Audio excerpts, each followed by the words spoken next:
All right, let's move round to our player 3. I believe, Connor, you must introduce us to our action scientist, Emmett.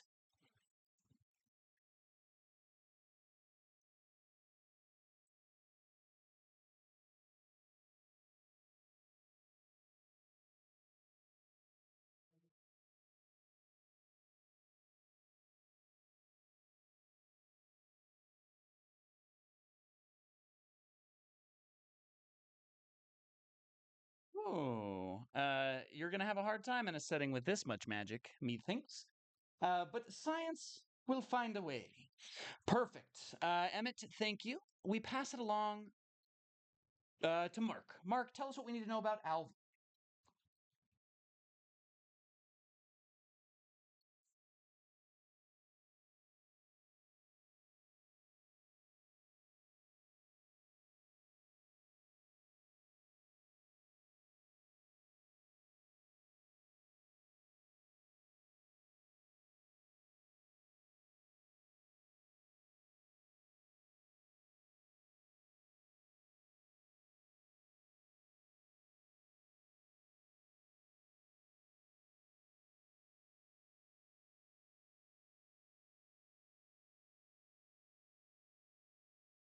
No player sound.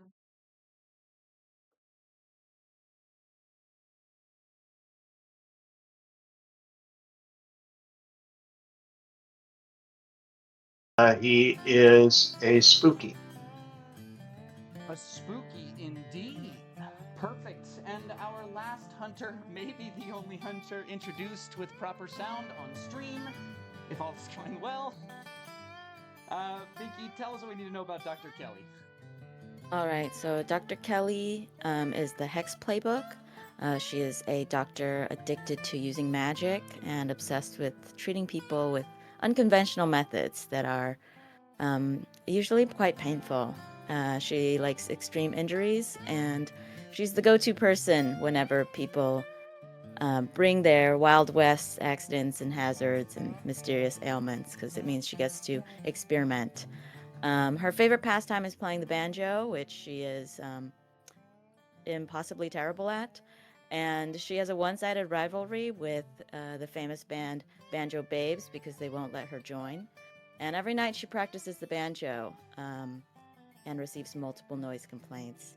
So currently she has run out of money and lost her benefactor while touring her solo banjo act and has set up shop in Perdition's Crossing.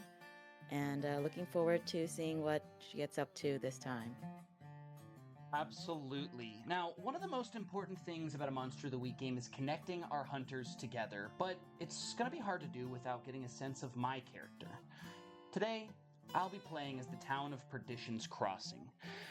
Perdition's Crossing is a town on the edge of the frontier, a last vestige of civilization once that has now come into an inheritance it did not expect.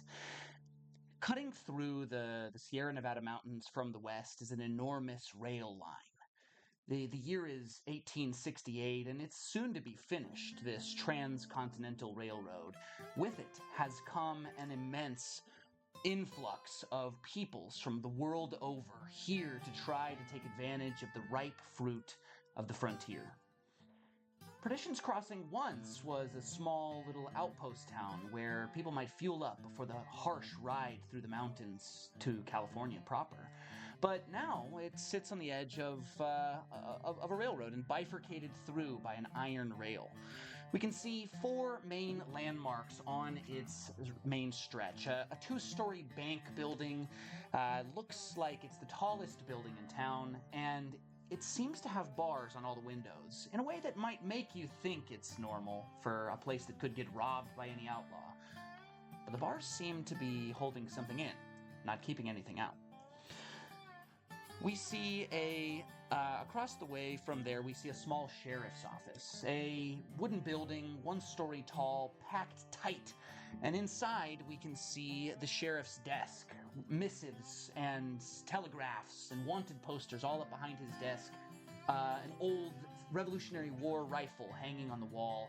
And inside of the jail cell, where there are seldom crooks or outlaws, we often find the sheriff taking himself a nap. Across town and further, we can see a small saloon, and it's the biggest mystery of the town to understand how they managed to get all of this distilling and brewing equipment here before the railroad was put in. Nobody saw the carts come. One day there was a still, and barrels more than the eye could count. And the next they were behind a building facade and hidden away for good. It says saloon on the outside, but it'll always be the bitch's brew to the people of Perdition's Crossing. And the last and most important store is the general store, a linchpin of the local community, a foundation block, and arguably the most important and most prosperous place in town, if you don't count the old silver mines. Our hunters are either traveling through, residents of, or in some other way have made their way to the town of Perdition's Crossing. Let's talk about why. Flip your sheets over to the other side and look at the history section. Here you're going to connect your hunters together and find a way to build a web so that you can get right into the roleplay. Does anyone have any ideas right off the gate?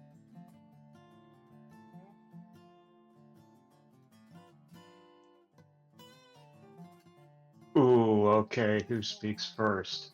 Let's see. Some ideas. I think that it is the case, actually, from previous, that Alvin and Dr. Kelly know each other. And I think it may be fair to say that I don't know if they traveled together, but they both have come from a previous town where they had certain experiences. And I think that it would be fair to say that Alvin trusts Dr. Kelly. Maybe trusts Dr. Kelly to be Dr. Kelly, but still that Alvin does trust Dr. Kelly. Yeah, that sounds good. I think Dr. Kelly remembers Alvin as someone who has strange things happen around him, which is beneficial to her because those strange things sometimes end up in opportunities for her to treat other people's injuries.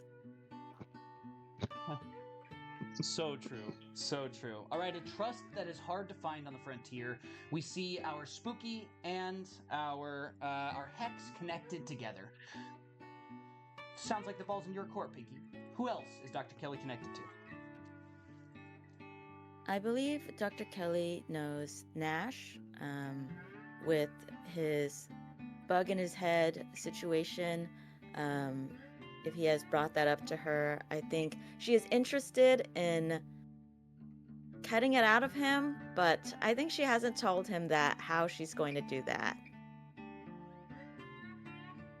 Okay. Adam, tell us more about this. Have you gone to Dr. Kelly on your own accord to try to get this thing fixed, or did somebody else let the worm out of the bag? No, I think once Dr. Kelly was in town, calling herself a doctor, Nash found her as quickly as possible. And Nash is trusting. He needs, he's 19 years old. He just wants this. He wants to go back to normal. So he is sticking to Dr. Kelly like white on rice. It is a harsh world and a harsher reality for Nash with something so unknown and mysterious behind his ears. A doctor's a good person to know and a better friend to have. Adam, you're on the clock. Who else is Nash connected to? Yeah, I think very similarly, one of my connections is they were instrumental in encouraging you to bond with my symbiote. And I think Emmett, for whatever reasons, told me, hey, this bug is in your ear, in your brain, might as well be its friend. Lean into it. Emmett, Yeah. what have you done since sort of telling him this? Have you built him any machines? How has your weird science come into play in the relationship you've built with Nash? It's definitely like a meta double connection. It would appear that both Doc Kelly and I are trying to help him in our own ways. And if anybody's ever seen, I think it's Men in Black 3, where they have the old neuralizer and it's the giant menacing metal looking chair.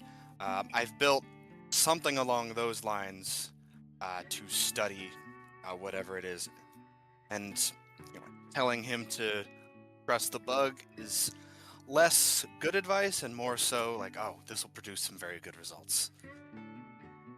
Perfect.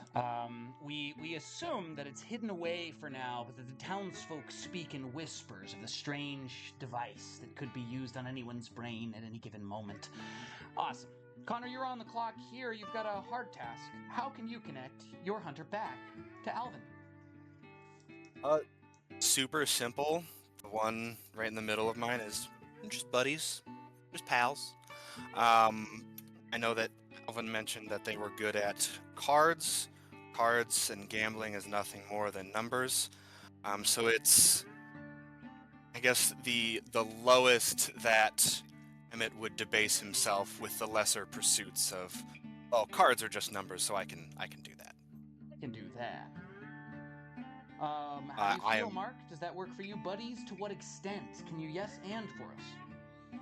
I think that Alvin would kind of welcome that. I mean, he has dealt cards as both a way of living and as a way of feeding something a little bit darker within himself. So just having a casual, say, games of gin rummy, although I don't remember if gin rummy is actually late 19th century, would be or cribbage, which I know is old, would be something that he'd do. He also would be very interested in the rumors that have surrounded Emmett because he does want to understand what's going on with him, even if he's not particularly open about what that is. A noble pursuit. Curiosity and understanding above all else we see in our spooky. Our hunters are connected in one layer. Is there anything else jumping off the page that needs to be said or put here? I would ask, let's see, has Emmett or anyone else ever been outside of this region, say possibly to Europe or England? Or Probably. Yeah, Probably at some point, like in passing and seeking the unanswerable, so to speak. Mm-hmm. I think then you would probably know that Alvin's accent is not Welsh. Ooh, super important. Knows the accent is fake. Make a note of that. And I think one of the larger themes too is like with Emmett and Nash and then Doc Kelly and Alvin is the dichotomy, to use a GRE word, of like what is magic and what is science. Okay. A connection Is point it- a little bit more tangential, but still Yeah. important.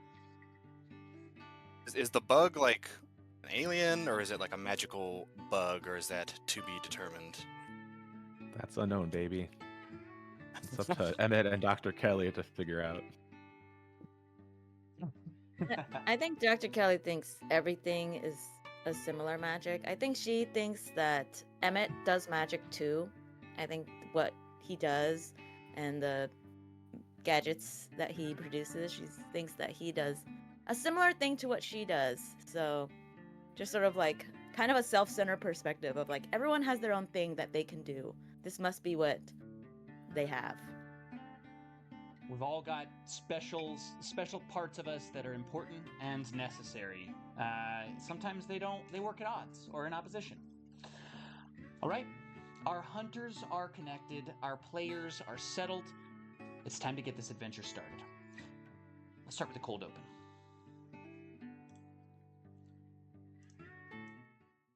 We see as a camera pans over the top of a high Nevada desert, shrubs, the tufts of little gnarled Joshua trees, low hills skitter over sand-colored stones, and we can see foliage that basically is ubiquitous here. It's everywhere you look.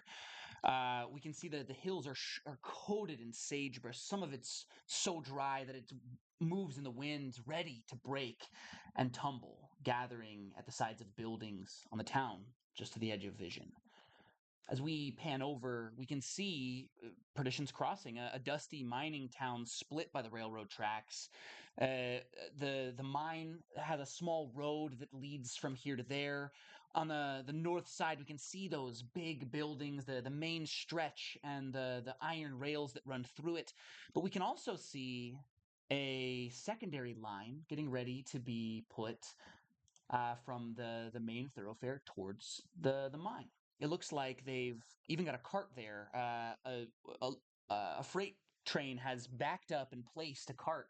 In it, there are girders and nails, hammers, the tools and paraphernalia of placement.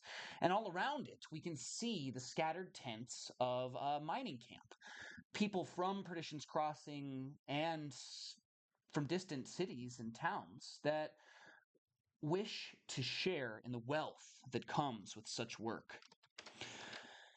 Now, we follow the railroad tracks up and through the foothills. As we do, the sun comes crashing down into the west, and we see as that twilight paints the western firmament in colors, myriad and bright.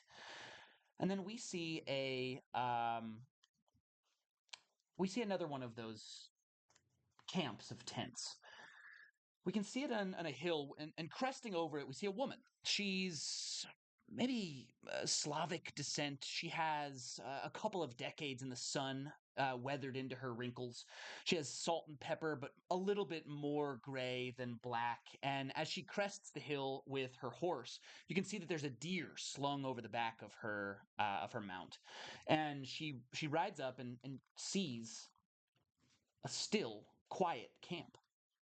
Now it's time for the fires to be starting. It's time for the night's action to begin. There should be cards being played, dice being rolled, food being cooked, shouts, laughter, the sounds of conversations turning from a dull roar into a loud shout over these hills as it echoes outwards. And there's nothing. Alexi steps down off of her horse. She feels this weird sensation, so she ties the horse off here, thinking, I don't want the beast to panic. And as she walks down, her boots kick up dust and rocks as she makes her way down the hill.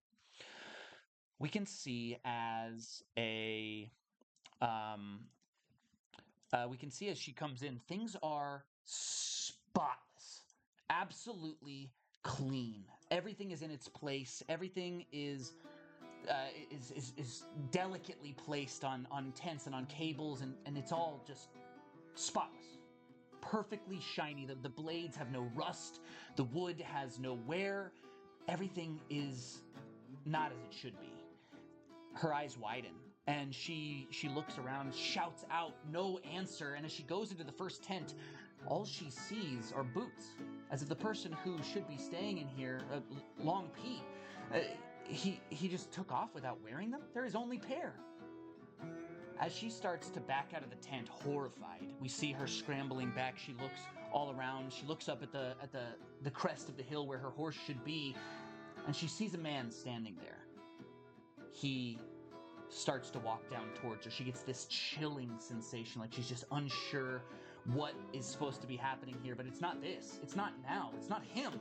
So she starts to run.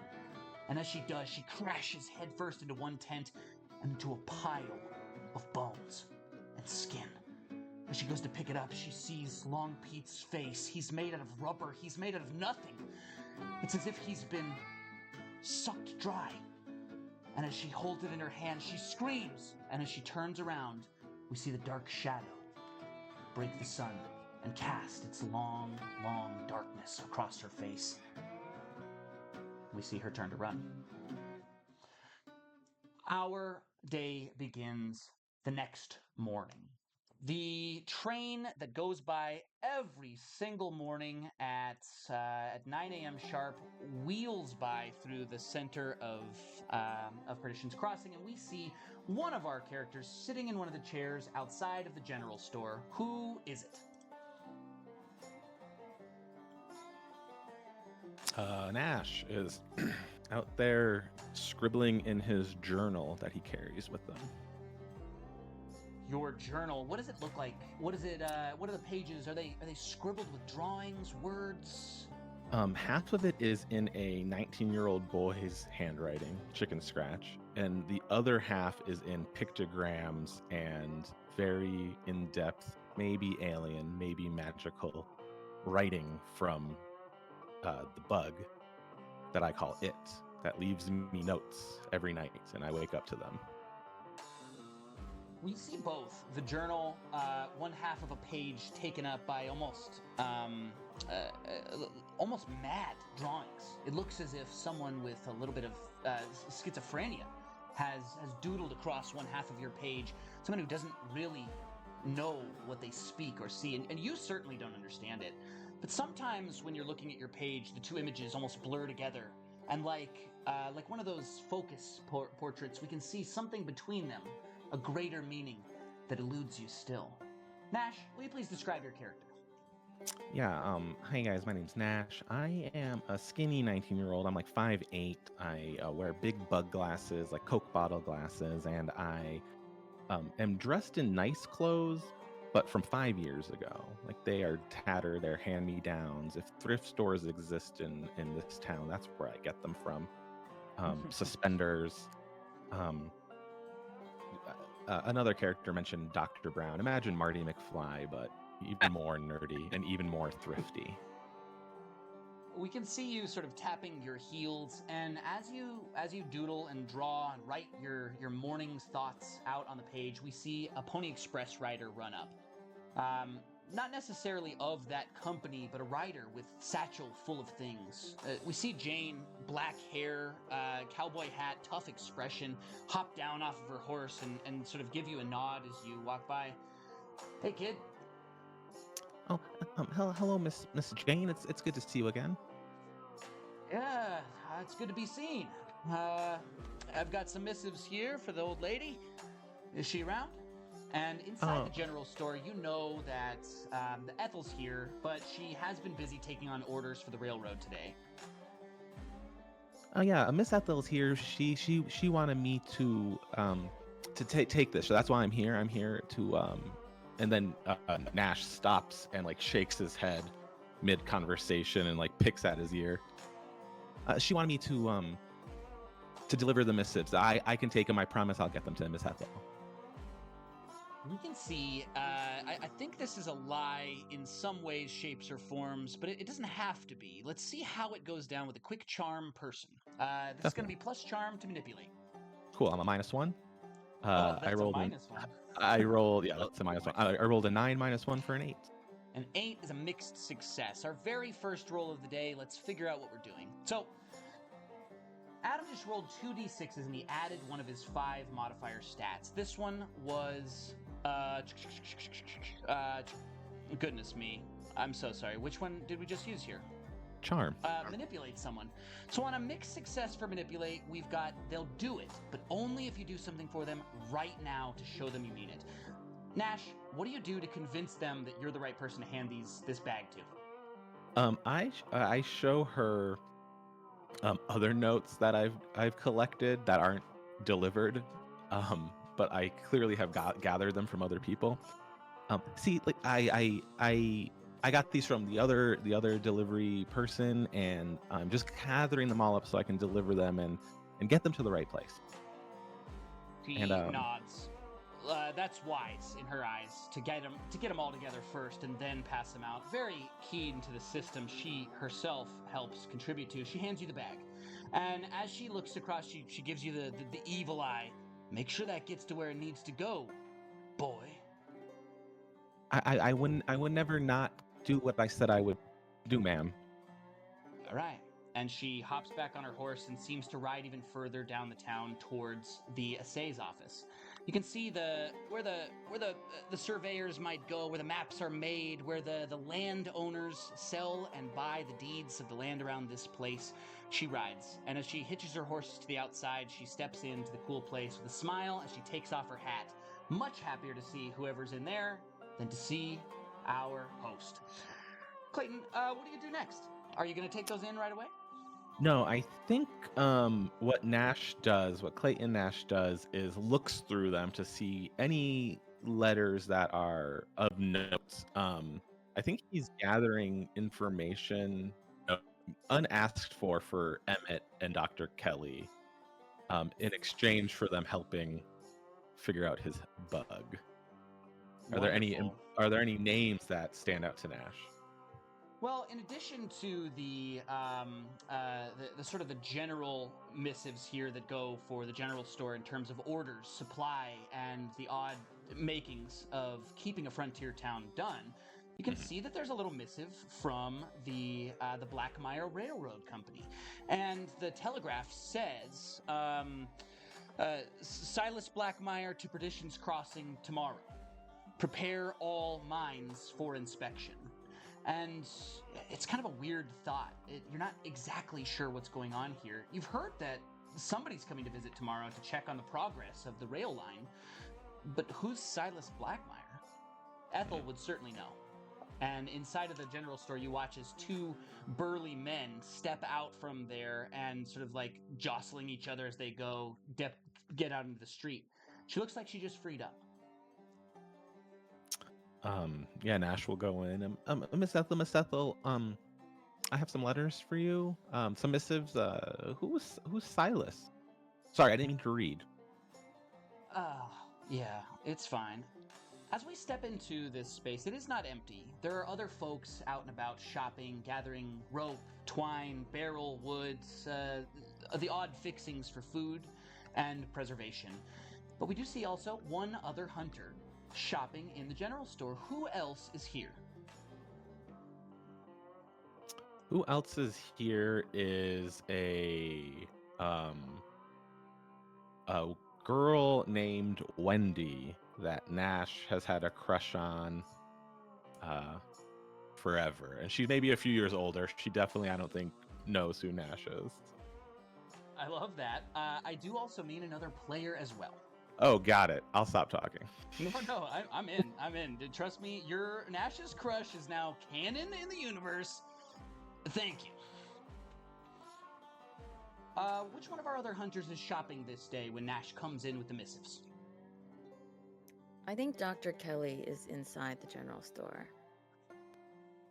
The general store is full of the supplies that you need when Angelo's not in town. Your main purveyor for odd goods, jars, and other things. What are you here shopping for, Dr. Kelly? Can you describe your character and what you're looking at in the scene? Yeah, Dr. Kelly, she wears a sort of like light tan hat. It's got some bloodstains on it that look really faded. Today she is in her sleeveless wear, so you can tell that one of her arms is fully wooden, but moves a lot smoother than your average prosthetic.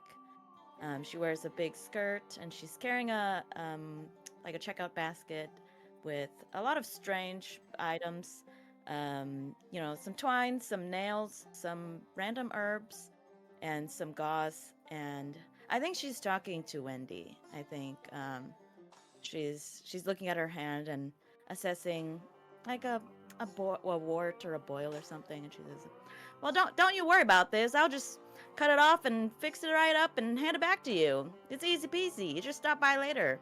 I've got my saw ready. I just need to clean it a little bit, but yeah, we can get you fixed up before tomorrow." Wendy blushes. She can't imagine you talking so loudly about a wart in front of Nash. She's crimson from tip to nose. And we see as she sort of like nods, embarrassed, and skitters from the room as she sees Nash enter. And then we see Dr. Kelly turn and see the same scene we just saw. Nash enters and says, "We got your missives." And Ethel turns to him. She says, "Well, that's good. I suppose there's some mail in there. That's the warning that Silas is coming. I expect the mayor to come by any second, actually.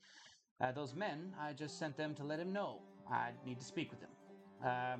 Silas Blackmire is of the Blackmire Railroad Company. You're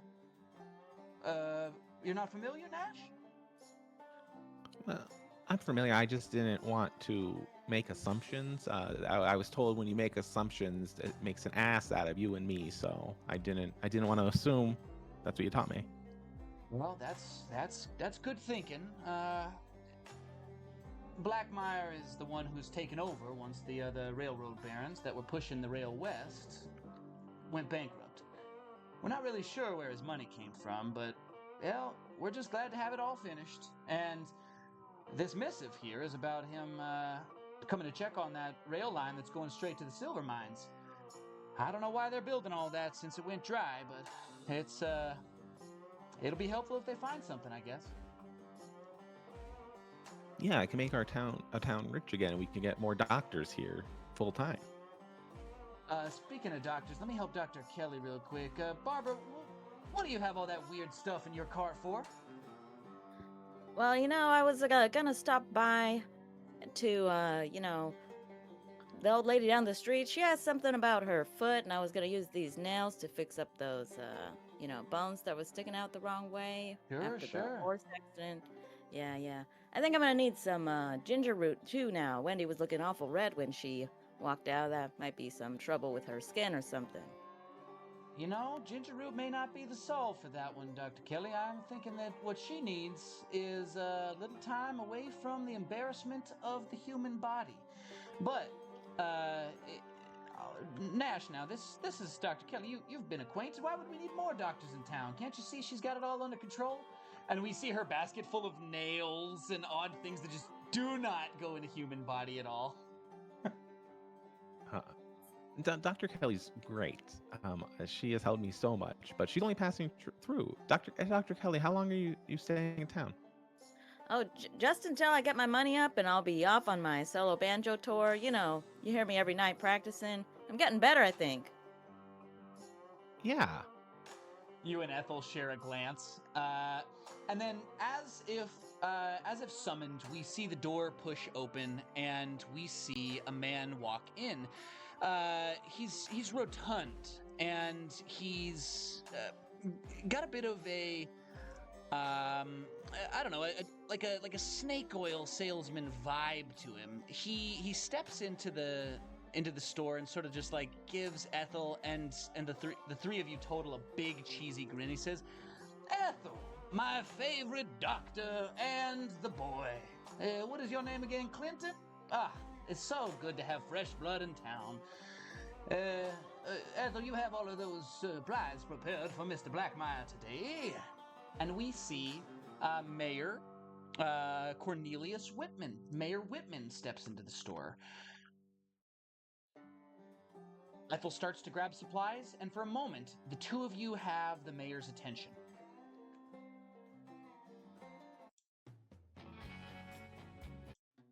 Oh, Mayor. Mom and Pa said that that they think the new railroad is not a good thing. They're worried that they're gonna lose jobs and not get new jobs. Well, the railroad has already provided a slew of new work for the people of Perdition's Crossing. There's a whole camp full of our own flesh and blood down there starting to put those rails in for good coin now. And once that mine is opened back up and given the proper egress, we're going to be flowing in coin. I'm sure of it.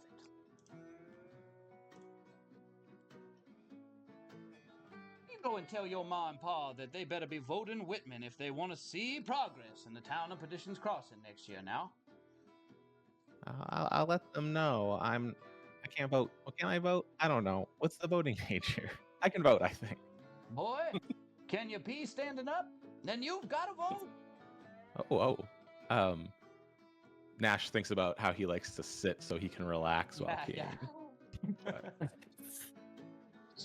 Yeah, I could stand. We see the mayor sort of just like look at Dr. Kelly, and he says, "And in Perdition's Crossing, we let professionals vote as well, Dr. Kelly. So you do get to cast your name on the ballot as well. Are you thinking Whitman for mayor next year?" I will be thinking about that. Yes, I am a professional doctor. I do have a license. I bought it from a magazine. So, yep, I will be there. That's where I got my mayor credentials, Dr. Kelly. Did you get it from Sears? Not Sears, a different one. Doctors Weekly, I think it was. Or was it Doctors Monthly? May have been Doctors Yearly. Well, those department stores are starting to figure everything out. And we see as Ethel comes back with just like a couple of crates. You see her starting to load them onto the counter, and it is just like preservatives, pickling salts. It's like an enormous amount of salts and vinegars and liquids that are made for preserving foods. And then the last one she puts up, she says, "And you're sure you want a bunch of cleaning supplies, acetane, the alcohol? This is not for drinking." And the mayor says, "Yeah, that's what Mr. Blackmire requested now. I'm not sure what the nature of his request is, but his coin is good, so we will be accommodating his requests. Dr. Kelly, there may be some fresh men and women coming into town. Blackmire's bringing a couple of the workers from his camp up in the foothills. You might take a look at them. He said that there was something amiss last night when he rode through." Oh, interesting. I love a good something's amiss because it always brings strange things. "Yeah, he said there was some injuries, so I told him I'd get the doctor right on it. Of course, I don't know if he'll get the telegraph before he leaves." We see Ethel start to put the crates just behind the counter for when they're ready to be collected. And the mayor, kind of checking each thing, sort of readies his coat, and he steps out he starts to step out. He looks back, he spots Dr. Kelly, Nash, and Ethel and says, "You'd be good now. We want to give a good first impression of Perdition's Crossing for Mr. Blackmire. This will be his first visit, and if it goes well, he may just choose to settle."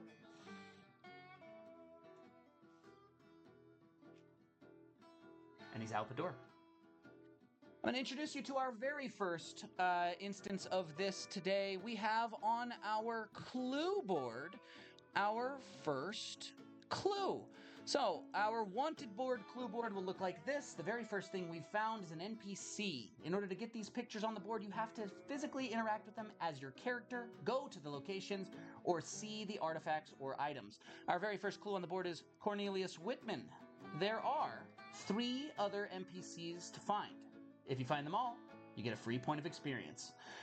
There's a couple of other artifacts on here, and when we finish the board, you'll get 1 more point as well. But for now, our host and our hex have the floor.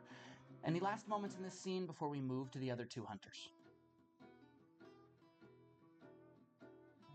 I think when Dr. Kelly hears the word injuries, she's already off in her own world, and she's thinking about how she needs to get there. She's like putting together her things. I gotta make my way towards those injuries.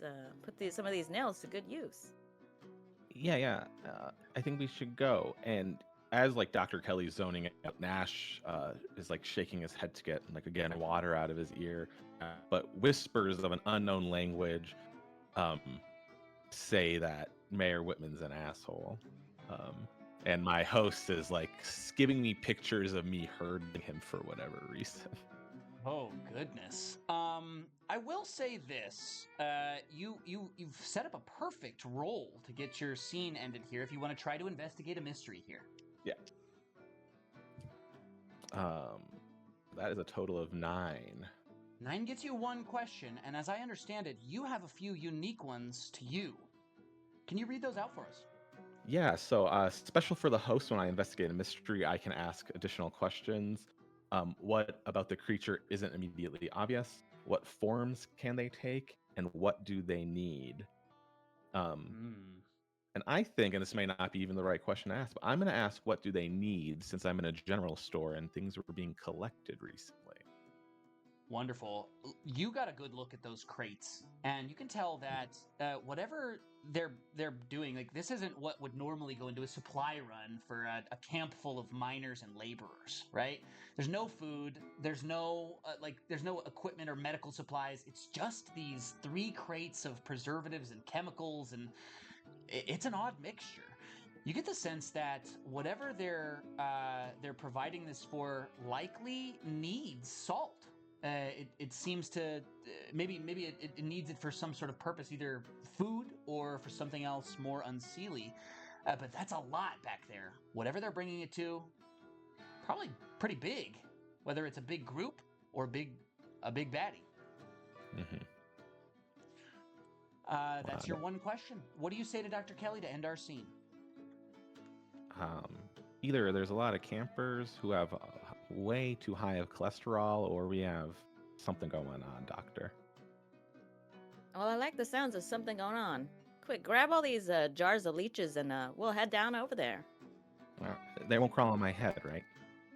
Nope, they're in jars unless you drop one, so don't drop them. I paid money for that. Nash stacks them in a very precarious way. That is not how people should carry jars of leeches. And out the door you go, headed to help the doctor get settled and set. We see across town in the saloon a set of individuals playing cards. It's not the usual game. Today there seems to be a couple of decks going around, and they're playing something very, very strange. A game from the East that doesn't seem like it has the regular Old West written on it. We can see a man in a sort of a longer robe and attire dealing it out. He looks like he looks as seedy as the guys with the balls and cups. Everybody at the table is keeping a very careful look at his hands as he deals, and we see one of our hunters sitting at that table. Who is it? I am playing cards with this seedy person.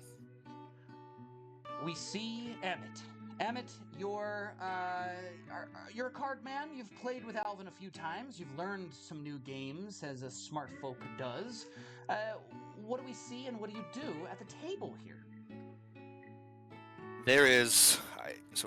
I'm wearing my engineer's jumpsuit, which sets me apart. It's got those, like the steampunky welding goggles, so to speak. Which sets me apart from the dusters and the handguns that everybody else is sitting around the tables with. And for being so out of place, I have an unusually large amount of chips in front of me. For whatever this strange game from the East is, I've figured it out, and whatever the equivalent to counting cards is, I'm currently doing that. We can see a clever man making small work of a game whose rules were a mystery to him when he sat down at the table. The chips stack, and we can see like a flash of different montage scenes where Emmett is standing jubilantly and chips are flying down towards him. We can see a careful scene where everyone looks angry and he puts down cards and everybody around the table shouts as he pulls in the chips. And we can see Emmett just generally having a grand good time. When do you decide to walk away? Is it after a big win, or just after you've lost a big hand? I think it would be after a big win that I would calculate is larger than the volume of my my trouser pockets to carry to the presumably like the pay window. We see the little bartender has a second spot. It's got locked bars behind. It seems to be almost its own little bank. And as you go to put these these chips up on it, the man across the way, maybe 6'5", sort of a darker complexion, big thick beard. He looks across and says, "Well, you made good there, Emmett. You got a tip for me?" Was it the dealer or just somebody else who was playing? This man sits across from you at the chip counter. He doesn't usually get a tip, but you have made good today, and it would certainly set you in his good graces. I would toss him one of the highest denominations of coin. Tip for today: find better players. New games bring you challenges, but I need new people. Well, you can't win them all, am I right? And he takes the coin and bites it, and then he starts to exchange your chips for you. We see you kind of like gathering in cash, bundles of cash. It's a good amount. You could buy the whole bar a few rounds, but as you go to tuck it in and do whatever you will with it, you turn around, and entering into the saloon, doors swinging, is Alvin. Mark, will you please describe your character?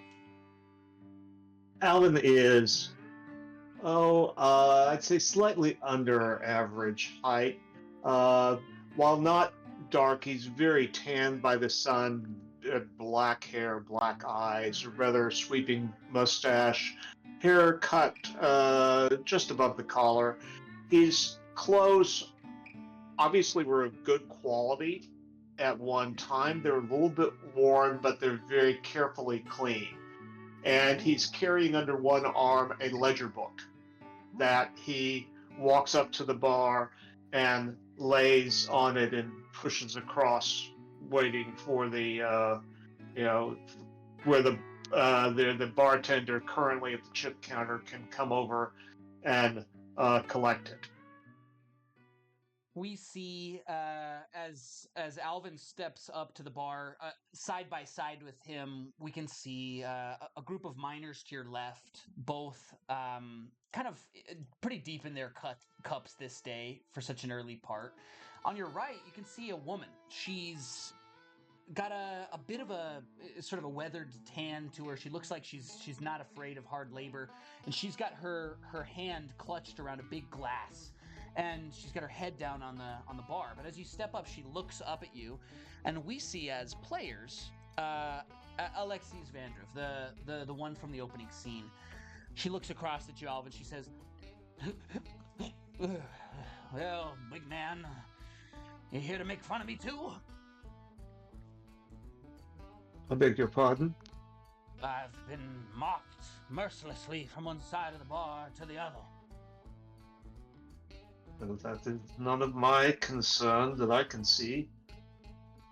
"Well, I just wanted to check the next one who sat down wasn't going to be another heckler." And what are they heckling you for?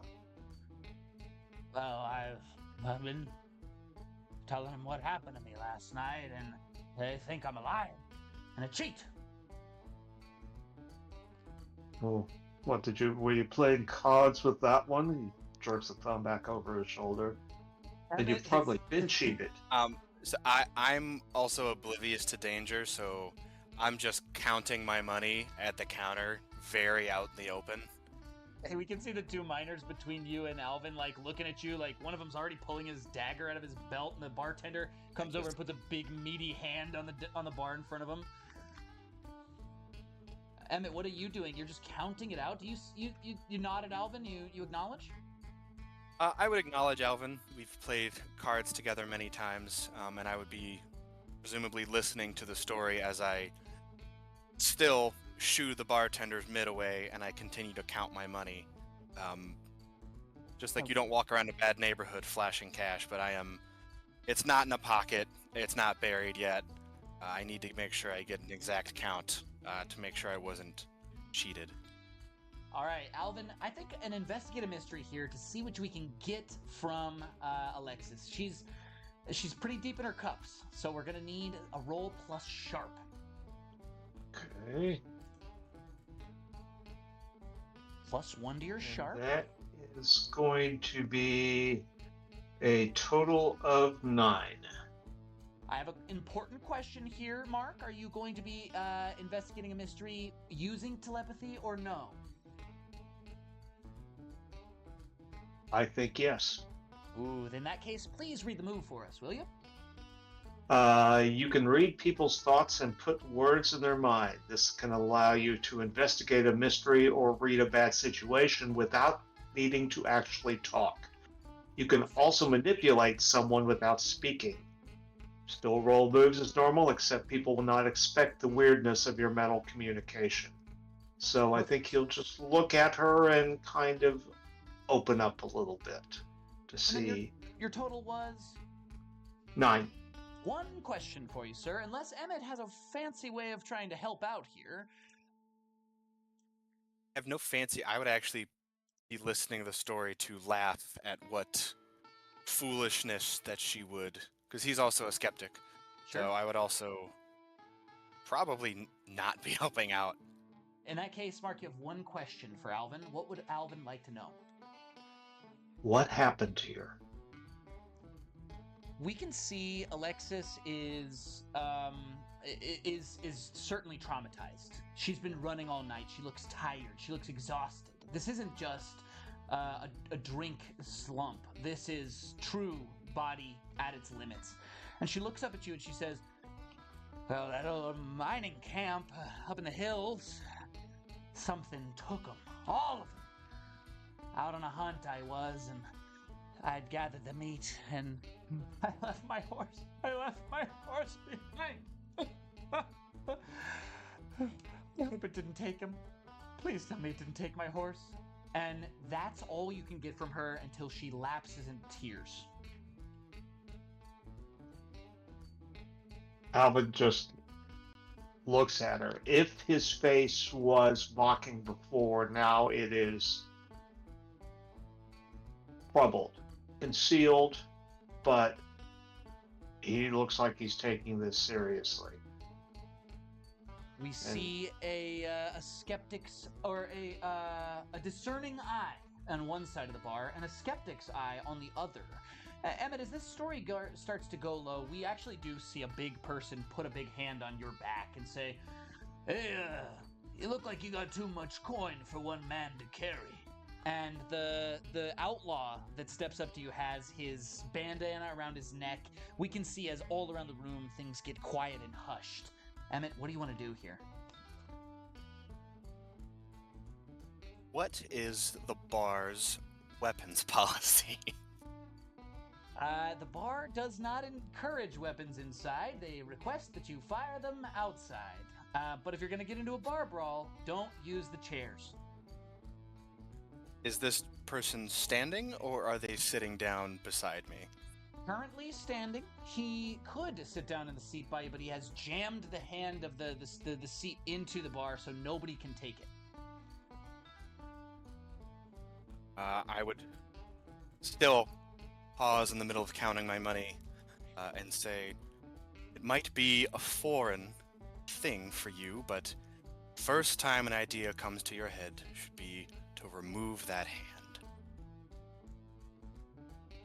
Oh, well, I'm not so sure that I'm keen. And he goes to take a deep grip into your shoulder. I'm going to go ahead and roll to manipulate someone here if you'd like, or you can try to do something with an act under pressure. Another one is great. So a -1 for charm and a 0 for cool. Pitch me. What else would you like to do instead? I'd like to do... So, presumably, Alvin has been to some seedier places. So I still have a very low tough because the scientist part is natural, but the action part is still in the works.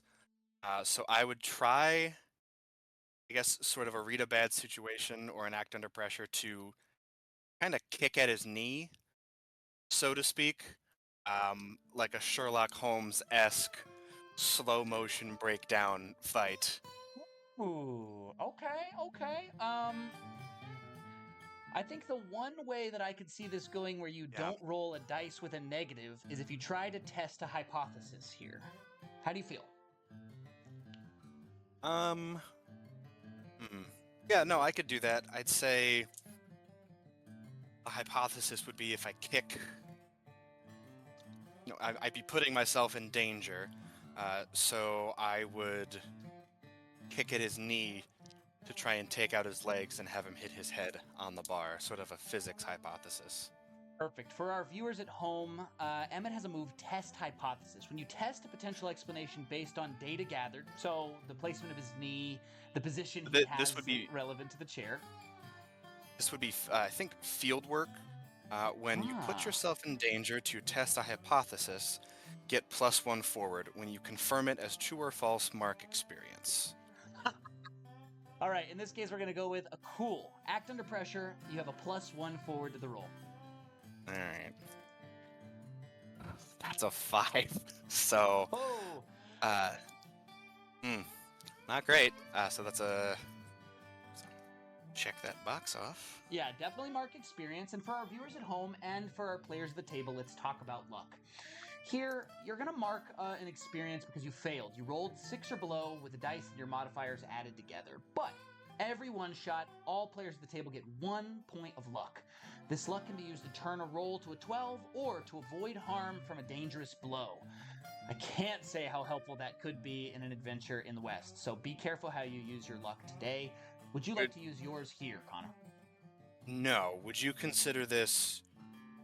I would say I've disproven the hypothesis that if I kick him in the knee, he'll fall down. Would you consider that another point of experience because I have disproven my flimsy legs? When you confirm the hypothesis is true or false, mark experience. All right.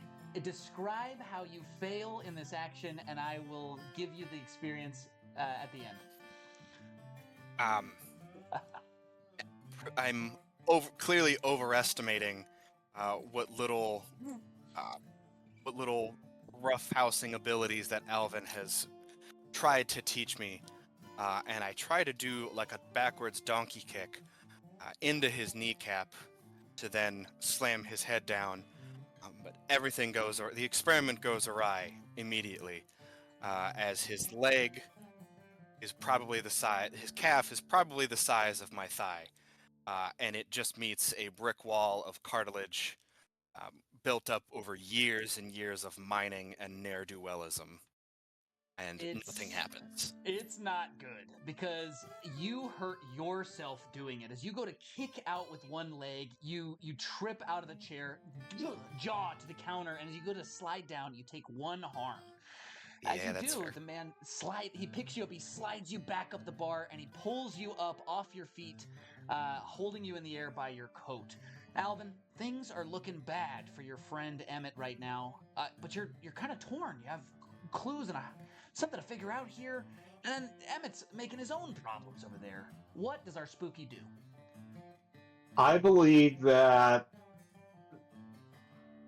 Alvin, having seen Emmett try and fail to do something that Alvin kind of sort of maybe described that he might do at some point, probably feels a little bit of guilt about this and certainly wants to help. And to help Emmett, that probably is going to involve inflicting harm on the outlaw due to an accident, which would be jinx. Nice. A jinx indeed. So you can encourage coincidences to occur the way you want them. When you jinx a target, you roll plus weird. And then a 10 plus gives you 2 hold, a 7 and 9 gives you 1. Go ahead and give those dice a spin. Okay. That is a 14. 14. Got Hot 'em. dog. That is a success. And since we're in a one-shot, we're going to be using the advanced moves at the bottom of each of these things. For this one in particular, we won't get that, but I will say, as a use magic of sorts, you'll get an added benefit to this. You have hold 2. Alvin, what would you like to do with them? I certainly would.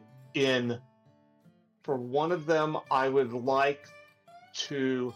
Now, I thought I may have misunderstood, but I thought that this outlaw had his hand holding on to the back of the chair that Emmett. It certainly might throw him off balance a little bit if that chair suddenly broke, especially if he's putting a lot of weight on it. Nice. I'm assuming you're using interfere with what a monster, minion, or bystander's trying to do here. Is that right? Yeah, that's right. Interfere with a bystander. Well, bystander, monster. He's being pretty monstrous. Let's say that. Will you like to inflict 1 harm on the target due to the accident as well? That is an option. Would that be 2? Using 2 holds? Yeah, we'll say for now to help you paint here. The top of the chair just breaks. The wood is strong, but it isn't strong enough for a big man to take a blow and not lean. It snaps right in twain. And as he does, he starts to fall, either giving Emmett an opportunity or hurting him. It is your jinx that decides it, Mark. I'd say that he drops Emmett and he had his weight there, so he's going to fall forward and his temple is going to make contact with the bar in the way that Emmett planned. Emmett, I think you may even think that you had a part in this. It goes so smoothly that you can't help but feel like, well, that went pretty close to according to plan. As he crumples to the ground, the outlaws around the room, the other patrons of the bar around the room sort of look away as the two of you look about. There are no other contestants for your gold and coin this day. Emmett, Alva just gave you a big hand. You know it, I think, whether you believe it or not. That chair looked pretty sturdy when you pulled it out earlier. What are you going to do? Is the ruffian unconscious? Out cold. Hit his temple right on that thing and just out cold. If he had taken anything from me in the meantime, I will take that back, and very overconfidently, just a subtle kick to the ribs. Yes. And I will give... Hey. And is he awake? Oh, sorry. He just grumbles, and then the bartender says, "Hey, kick him while he's down outside in the bitch's brew now, huh?" Okay. Sorry. Had to balance the books, and I will give Alvin the nod and just the sickest predator high five, because we are good friends. Yes. Alvin looks at his hand and just leans in and says, "Would you put your cash away, please?" Then come on. He jerks his head towards the door. I will tuck it into one of my presumably many pockets. The overalls are the khakis of the Wild West, so I will put it into one of my many pockets. The cargo shorts of the Wild West. Yes. As you guys start to head out the way, it looks like you're headed out of the saloon. Is that correct? I'd say yes. We see two Pinkertons, a railroad thug of sorts, walk into the saloon. We see as they push their way through, one of them shoulder checks Alvin as the two of you are getting ready to leave. The other one seems to just glare daggers into Emmett. And then as they step into the space, they look around, and you see as one of them spots Alexis. They look like they're ready to head over there and take her in arms. If her story is true, you'll never learn another thing from her if she disappears to their clubs and bludgeons.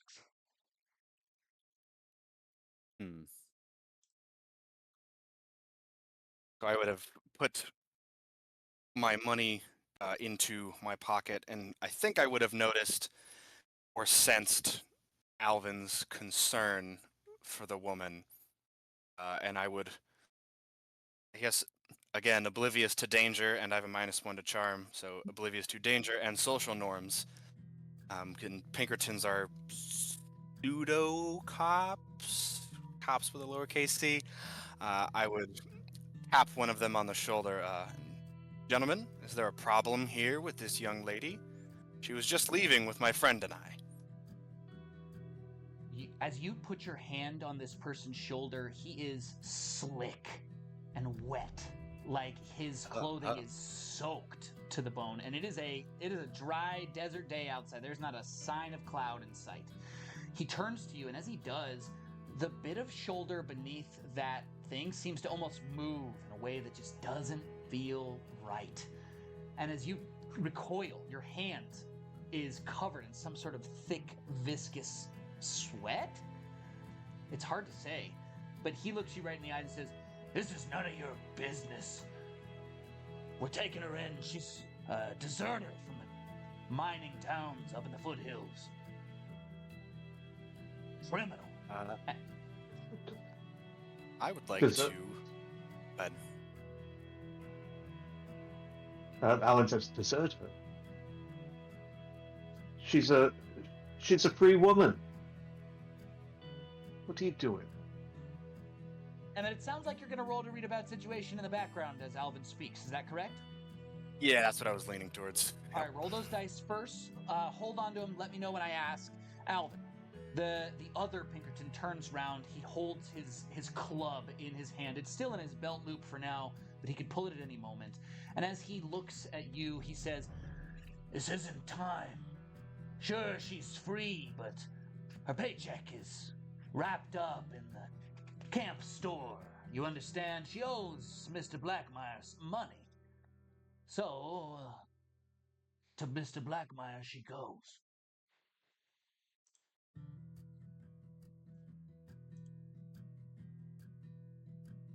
Emmett, what did you roll? An 11. Ooh, the spice is nice. You guys are never going to level Yes, up like cool. this, okay? I just want you to know you got to roll bad sometimes. An 11 Yeah. gets you 3 questions. What would you like to know? I would say, what's my best way out of, I guess, what of the situation is a little vague. So I'll just say, what's my best way out? The best way out right now, this is not, in a lot of ways, this is not your business.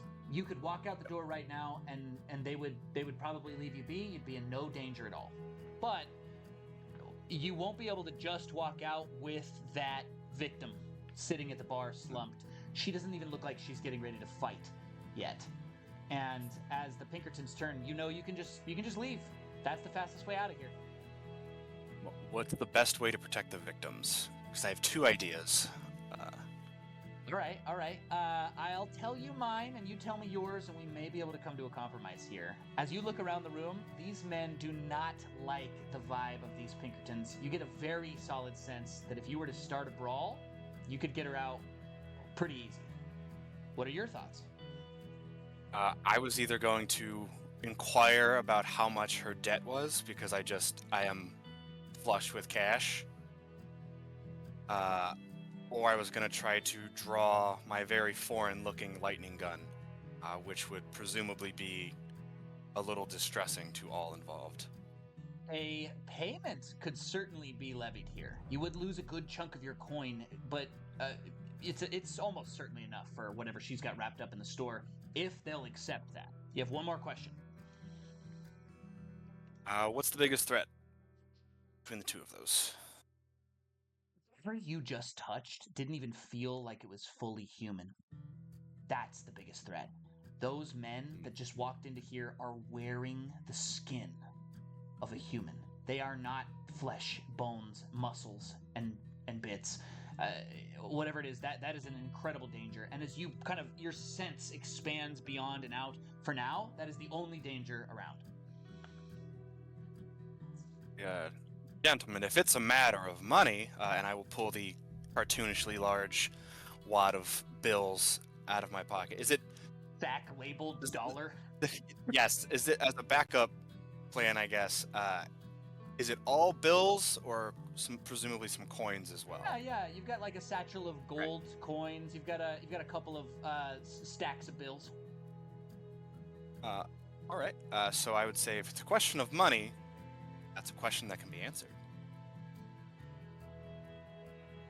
I think the 2 men look at you and then at each other and say, "Her bills are now in flesh." And one of them turns back and grabs her by the scruff. As he picks her up, she starts to scream, "Oh, don't take me back there! I can't go back!" And we see as she sort of starts to fight, one of the men beside her at the table, a woman miner with him, the 2 stand up, covered in soot and dust, and they look to try to stop those men, and the Pinkerton menaces with his club. Emmett, Alvin, what do you want to do? I'm gonna toss a handful of coins at their feet.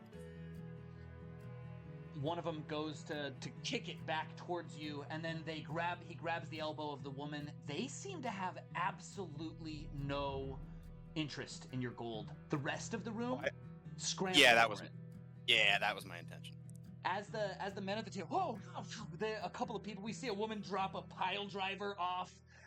We see from the back somebody just like in a cowl just push it back, big pipe out of there. So they, "Hey, that's mine!" And he gubs up, and then we hear the first gunshot. And as it fires, the crowd starts to get crazy. We hear the break of a window, the smell of gunpowder and smoke, and then the crowd starts to panic. And in the thrum, the 2 of you see the Pinkertons trying to drag Alexis from this place. What do you want to do? I'd say that Alvin is going to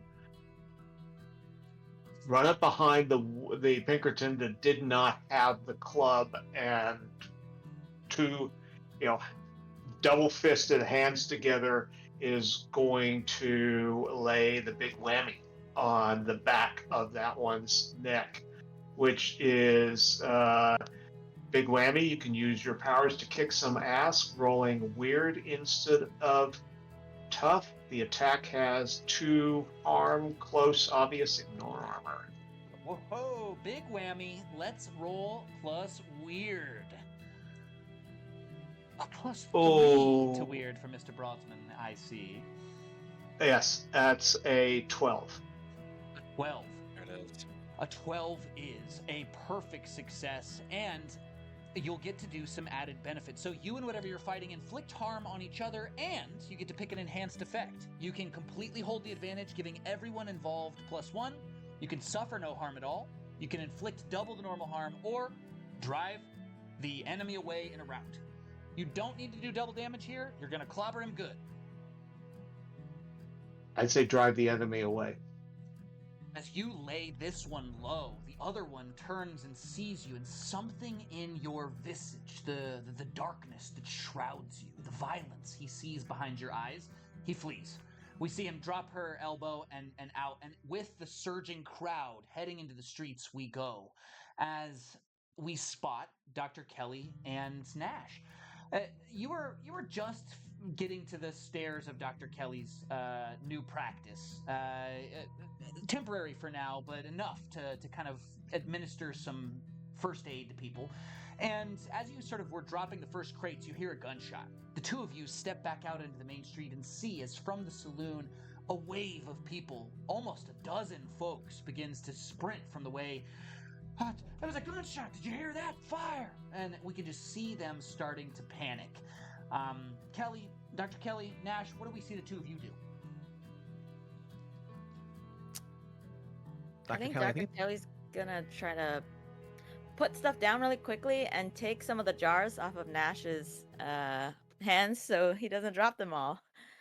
Sounds like a lot of commotion going on over there. We should maybe take a peek. It's your favorite thing. Weird stuff is happening, so let's go.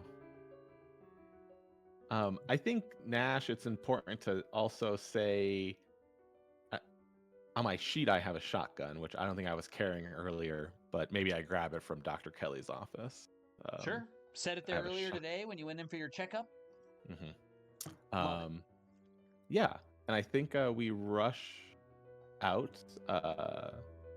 see what's up. Two of you spot this crowd starting to move and go, and then we see out of the back as one of the railroad men you saw in the general store stumbles out. He's at the back of the crowd, and just behind him we see Alvin and Emmett start to walk out. He turns around in the street, he pulls his firearm out, and he says, This is outrageous. You won't do this to Blackmire's men. I'm the man of a railroad baron now. You can't be putting your hands on a man like me. And he points his gun at Alvin.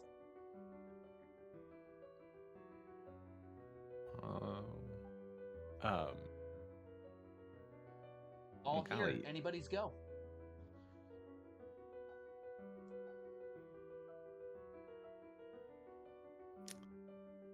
I think Nash is nervous, and he's seen other strong people do this. He's going to shoot his shotgun in the air as a warning shot. All right, act under pressure for me there, sir. That's going to be plus cool. I'm kind of cool. Yeah, you got a 1 to cool. That's good. It's a total 10 then. Yeah, total 10. A 10. You do what you set out to do exactly as intended. You get the whole crowd to just duck their head in response. And as you do, we see the Pinkerton sort of spin round. His gun comes up to bear, and he sees yours pointing down at him now, and he drops it, and he holsters it. And he speaks out, I'll be speaking to Blackmire about this. This offense will not go unremarked. And he puts his hands up as he starts to try to back out of town. we see as he does from one of the other areas as the sheriff steps from his office, and as he does, we see across the other way as the mayor comes through as well.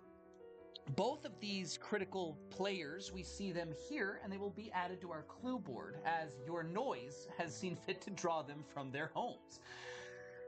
The four of you watch as Augustus, the mayor, sort of walks over. He says, Tom, what's all this outrage? I see people shooting guns in my town. It's not to be the way. Sir, are you all right? Have you been injured?" And out of the tavern spills the other Pinkerton, who was clobbered into near unconsciousness. "Yes, these four, they've injured us. We're Blackmire's men. We shouldn't be treated like this." And the mayor looks at the four of you for explanation. The sheriff readying his cuffs. Who is going to explain themselves here? I think Dr. Kelly is going to. I think if she's close by, walk up to the man. Clearly, this man has had some sort of concussion, so I think he needs to be taken in to treat it. It seems like there's been some kind of fight. Don't worry, Sheriff. We'll get him back up to shape in no time. And Mayor, they'll speak that this town has very good doctoral services and medical practices, and it's the best town around. You'll just see. Leave this man in our care. Two Pinkertons are only going to go with you if you roll well here, Pinky. So let's give it a roll. I think it's going to be plus charm. That's Dr. Kelly's strong suit. All right, we got an 8. 8 is a mixed success. So they'll do it, but only if you do something for them right now to show them you mean it. As this man sort of like stumbles out from holding his neck, he looks like we can actually see like a physical bump in his neck where you have impacted him. And as he holds his neck, like we see him look, he does not want to go with you. But if the sheriff and the mayor tell him to, he will go. What do you say to them? Oh, I got just the remedy for this. Nash, bring the leeches so we can solve this real quick. Nash drops, or his shotgun slings over him. He's carrying juggling leech jars. Yes, Dr. Kelly. Yes, of course. The two of you will take this Pinkerton to your clinic, and we see as you start to make your way across. Do Alvin and Emmett follow, or are you headed somewhere else? The two of you back inside to Alexis to gather, or to speak to the sheriff and mayor? Did they let go of her? They let go of her. She has yet to spill from the tavern's doors, but we assume she's still inside since you haven't seen her leave.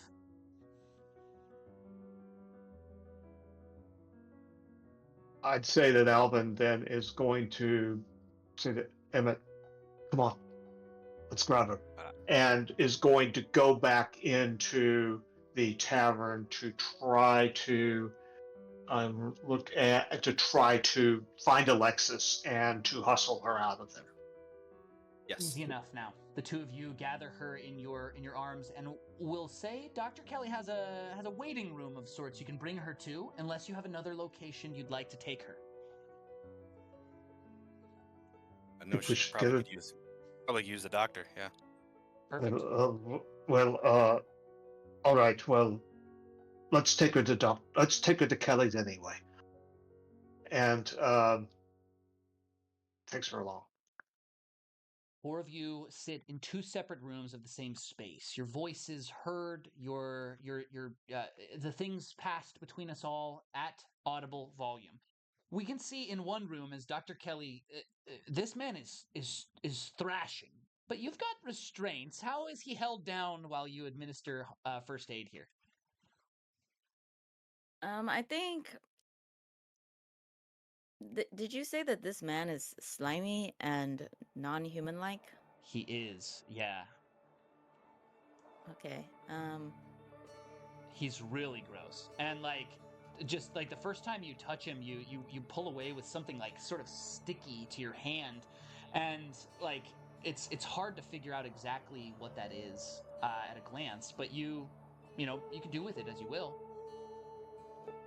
Yeah, I think she's kind of noticing how all of her belongings in the room are becoming slimier from this patient. She says, the cleaning fee for this is gonna be added to your bill, just so you know. It's not cheap to get all of this laundered.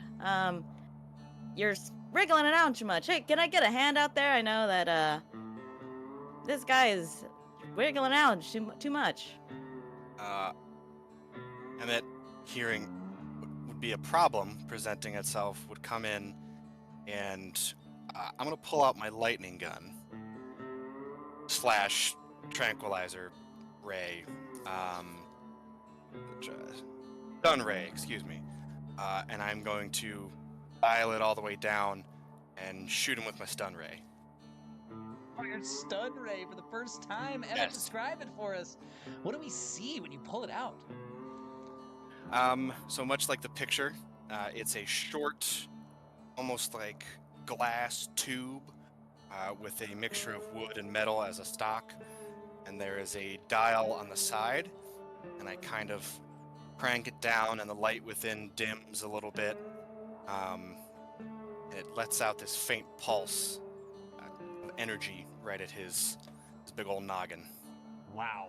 A zero harm, close, sedating science weapon. This is going to work as intended if our dice give us the reins. Let's go ahead and work with act under pressure here. Boy. That is... that's a 6. Oh no. You do have plenty of help around here. I think Alvin's the only one who's not actively in the room as he administers to Alexis in the waiting room here. Nash, Dr. Kelly, would either of you have the cool to help? Yeah, I I think, think Dr. since- Kelly would be trying to. yeah, Dr. Kelly, go ahead and take it away. I don't think you've rolled yet. Take it away. Oh, okay.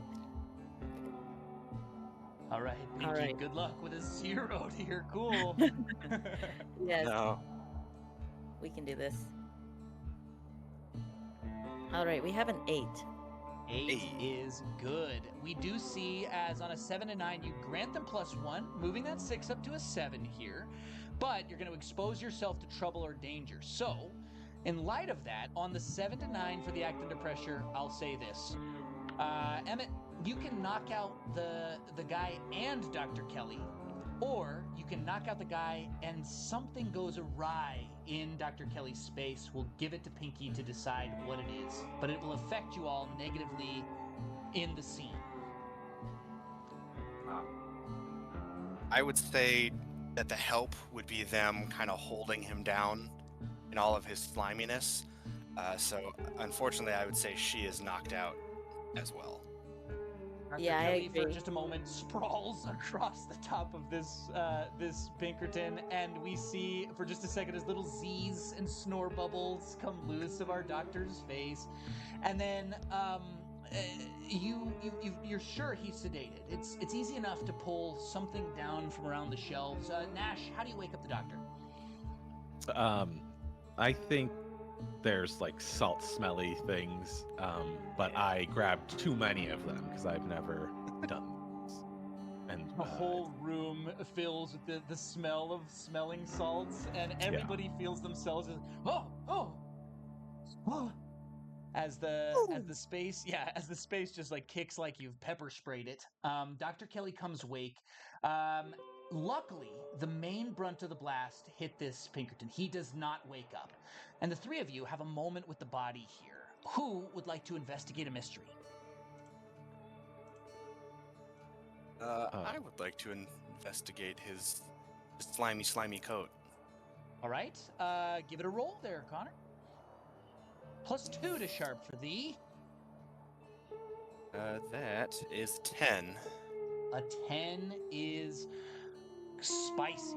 2 questions for you. What would you like to know?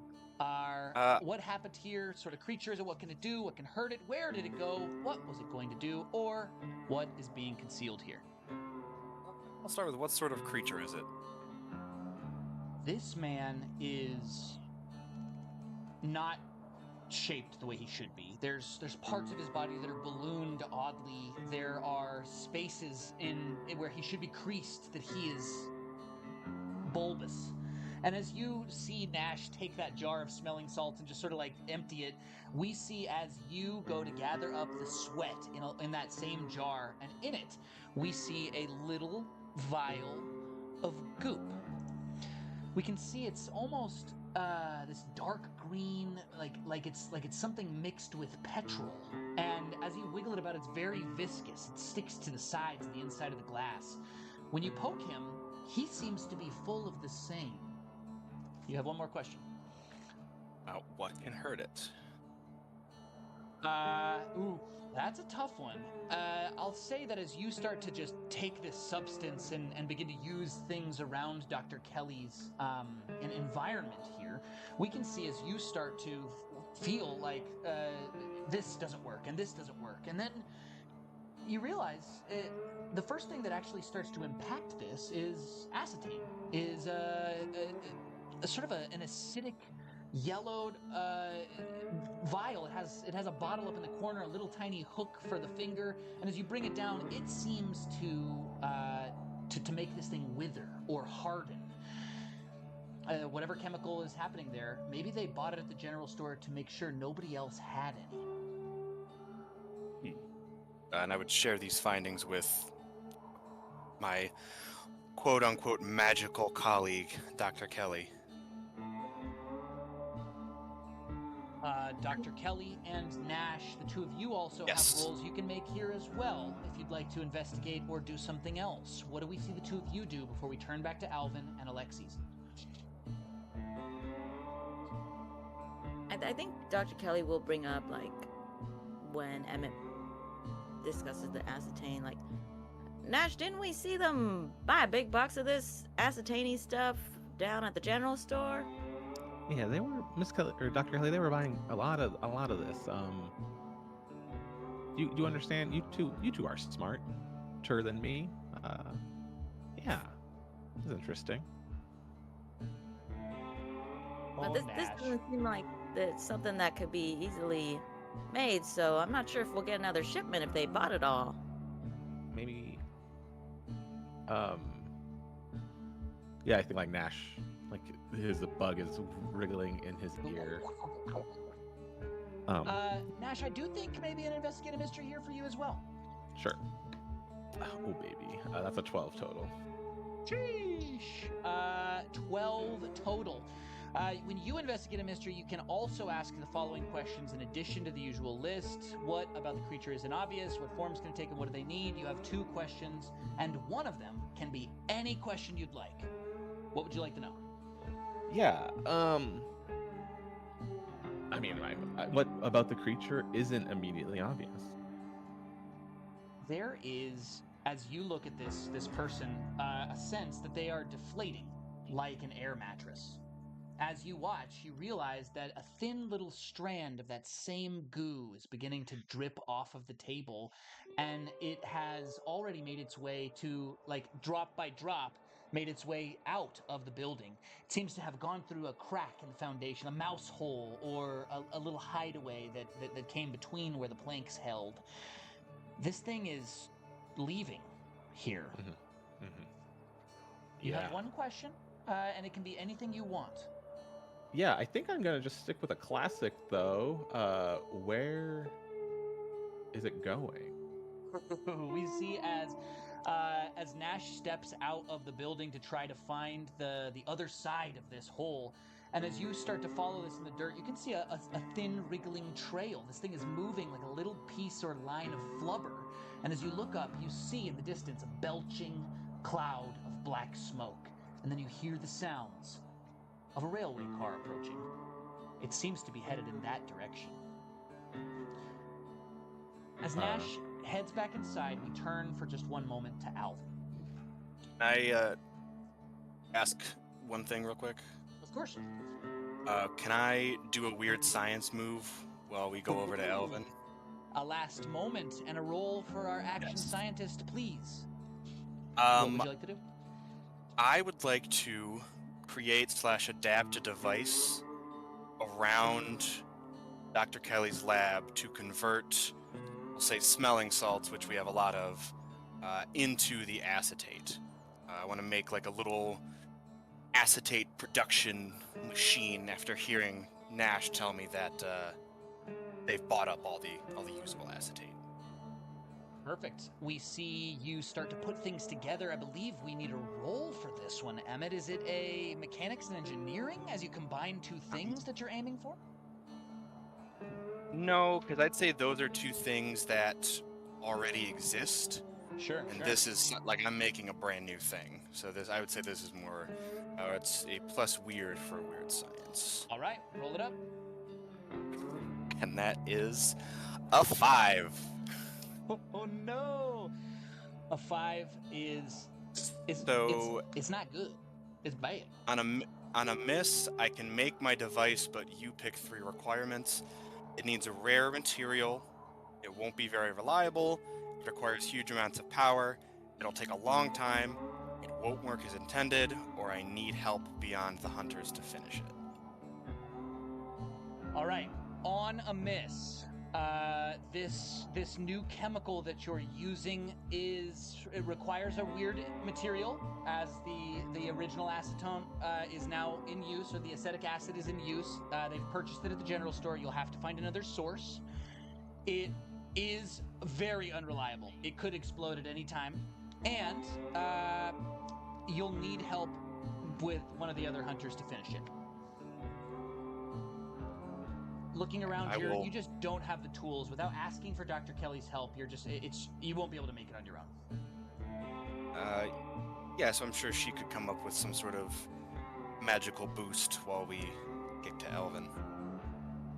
Alvin, out in the waiting room, we see Alexis is starting to wake up from an early morning drunk stupor. She looks at you. And we can see as she cowers at the fact that she's in your eyesight and taken out of the bar that she expected to wake up in. We can see as she sort of glances your way and says, "What do you want from me? I'm not doing anything untoward." No. I understand. You're fine. We got you away from the people that were going to hurt you. Well, I'm grateful for that, I guess. Yeah. What is it that happened? What happened to you? What did you see? And I assume that as he's asking this, there's the scuffle in the other room and probably a electrical discharge with the smell of ozone and acetane and everything else. So he's trying to keep her attention as well as he's asking this. We definitely see you.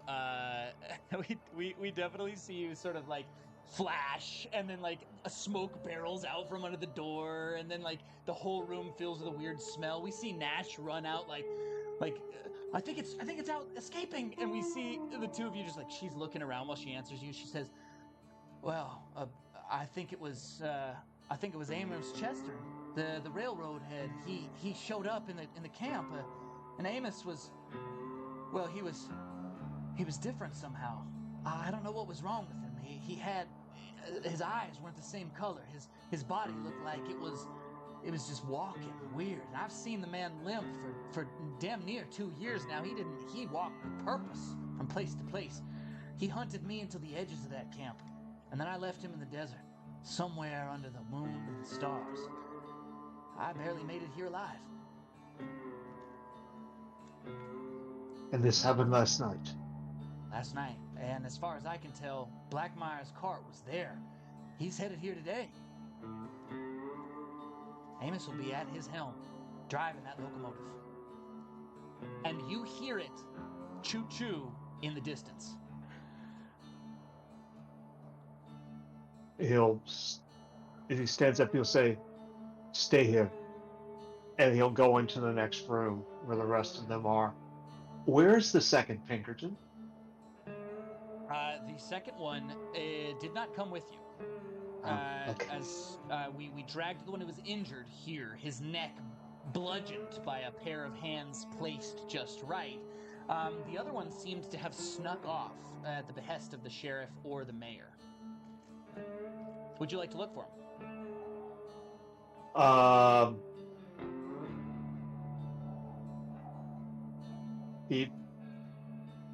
I'd say that he goes to the door, he opens it and looks in, and he sees his eyes move. He takes in Dr. Kelly, he takes in Emmett, and then he pauses and he says,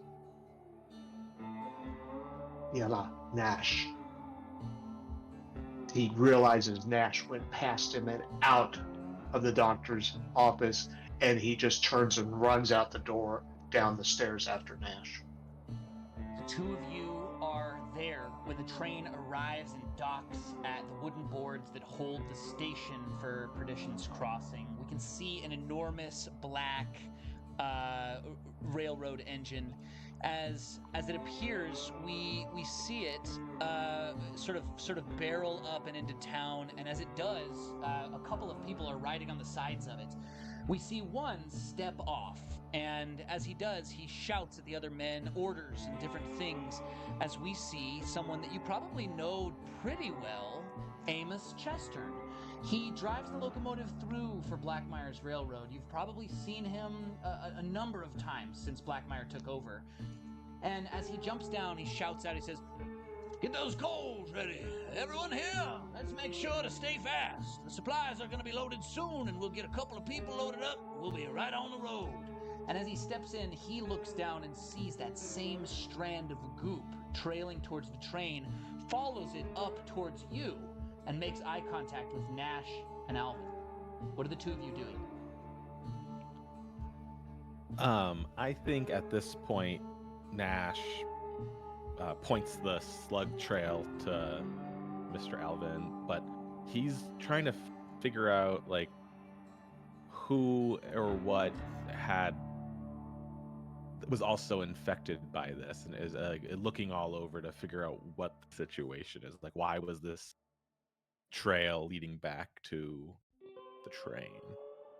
Love it. We can see first and foremost, as it does, you watch as it sort of trickles up and onto the train, and then seems to just disappear straight into the engines. That's certainly not where you would want to go. It's a roaring furnace of heat right now, and you watch as it sort of like leans back, looking for a crack, and then into one of the spaces, and then it starts to move even faster as it found its place of refuge. Do you want to learn more? Yeah. Quick investigate a mystery or a read a bad situation here? Yeah, I think read a bad sitch. This whole thing feels icky. Icky indeed. You also have a move for this. Whispered advice gets you a +1 hold to read a bad situation for your symbiote's stuff. So you'll get a question no matter what. I rolled a total of an 8. Normally 1, instead 2. What would you like to know? Best way in or out, dangers we haven't noticed, biggest threat, most vulnerable to me, or the best way to protect the victims? Dangers we haven't noticed. The train is its own danger. If this thing is inside of it, it's certainly somewhere on it there is more, or a place that it is comfortable being. This is moving faster along the way. Amos Chestern is approaching you, his railroad cap held in his hands. He's taken it off and sort of like wiped his brow as he approaches. He looks friendly, but he does look serious. And then all around you, hopping off the train, you can see other men for Blackmire's gang. Maybe 4 or 5 that you can see now, certainly another 2 or 3 somewhere, on the other side of the locomotive. Hop down off the back cart and start moving around town, grabbing crates from the general store, just doing general errands. You don't see Silas Blackmire, but the cart directly behind the engine looks to be a personnel cart, and it's got velvet red curtains drawn over the windows. Dangers everywhere the eye can see. I guess, what's the biggest threat? As if you've found it, we see is stepping off, and from the train we see a man. He's pale and thin and tall, 6'6", 6'7". His hat atop his head, a top hat, and his suit immaculately tailored. We see him look around with deep sunken yellow-colored eyes, and as he smiles and puts his hat up off the air, we see as the mayor and the mine owner both step towards him, and he puts his arms wide and says, Perdition's crossing. Yes. Just as I've always pictured it. And our biggest threat, and most certainly one that that draws your eyes immediately, raises the hackles on your back, is Silas Blackmire. We see. Nope, that's Amos. We see as Silas Blackmire steps from the back of the train and greets both of the richest men in town. Last moments in this scene before we take our break, gentlemen. Alvin, Nash, what do you do and what do you say? I think that what Alvin would do would be to get a hand around Nash's arm, grab hold, and start to pull him back and say, "Come on, let's go back to the others." And try to get him to turn and run back to Dr. Kelly's office. Alvin, a chance for some very rare experience in this one. Go ahead and roll me a charm for manipulate someone here to see if we can get Nash some experience. Okay. Got a +1 to charm. Good luck. That's 6. Oh no! On a miss, it's up to Nash to decide how badly you are offended or annoyed. You mark experience if you decide not to do what was asked. Nash, as you look up, the Amos Chestnut is walking towards you, and Alvin's trying to pull you back into the doctor's office. You're sure to get you out of the way of whatever's happening here. What does Nash do? You know what? Before Alvin said anything, Nash was going to turn around, but I think the player in me wants my host, my bug, to tell me to shake it off and go fight alone. So the host, I think, is taking over now. Go ahead and mark that experience as Nash pulls his arm free. Wonderful. It is time for our break as our host steps towards the railroad man as Alvin looks warily from the shadows of the building hosting Dr. Kelly's practice. Inside, we see Emmett and Dr. Kelly working on what is now a flat, deflated, empty balloon of a man. And as the four of us settle in, we'll take a quick break at Perdition's Crossing. We're going to be back at the top of the hour, but our players and I will be back after a soft 5, hard 10 to just settle back into things, chat about what's happened so far, and get ready for the next stage of the adventure. Top off your drinks, grab your whiskey if you're drinking, and we'll see you in just a few.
And we're back. Alrighty, friends, family, viewers, and listeners, let's give our hunters one more quick chance to introduce themselves before we hop back into Act 3. We'll go around from my left to my right, so we'll start with Nash. Nash, who's playing you today? Hey everyone, yeah, I'm Adam, he, him, calling in from Denver, Colorado, playing my first game with Aaron in like 2 years, and I'm happy to be back. Dr. Kelly, who's piloting the good doctor? Hello, everyone. I'm Pinky. I use they, them pronouns, and I'm calling in from California. Who is piloting Emmett, the action scientist? My name is Connor, calling in from Cleveland, Ohio. Thank you, Connor. And our last, spooky Alvin, who is piloting in that seat? Hi there, I'm Mark, he, him pronouns, and I am in North Central North Dakota. And our game today is in Perdition's Crossing. Now, we see 4 hunters, all centered around one building, outside, walking towards his first steps towards the head of the Railroad Guild, Amos Chestner. We can see in the background as Silas embraces the 2 richest men in town. We see Alvin looking wary and concerned as he holds out a hand that tried to grip Nash's arm and prevent him from going. And inside we see our action scientist and our Hex whipping up something to mess with these monsters somehow. Let's start in the doctor's office.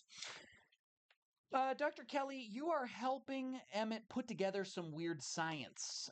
Things are not going quite as planned inside, based on that fail that we had there, the hard move I'm holding, and the dice. Dr. Kelly, describe it for us. What are we using? What do we see in your practice? I think she is just handing Emmett various things that she thinks is helpful. Like, well, good thing I bought this horseshoe. It was 5 buy 5 get 1 free. Not sure where you'd find a 7-legged horse, but you can throw these in. And got this bar of lavender soap. I made that myself. You could use this too. So she's just giving him things. And she's gonna try to help out. She's found some really old pickled onions. She's like, this seems acidic. You can use these pickled onions. I was making some sort of tincture to give, old Mr. Boone over there, but all his teeth fell out. And so I said, well, now you got no more teeth problems. But he said his dentures are falling out now, and I ain't no dentist. So you can try these.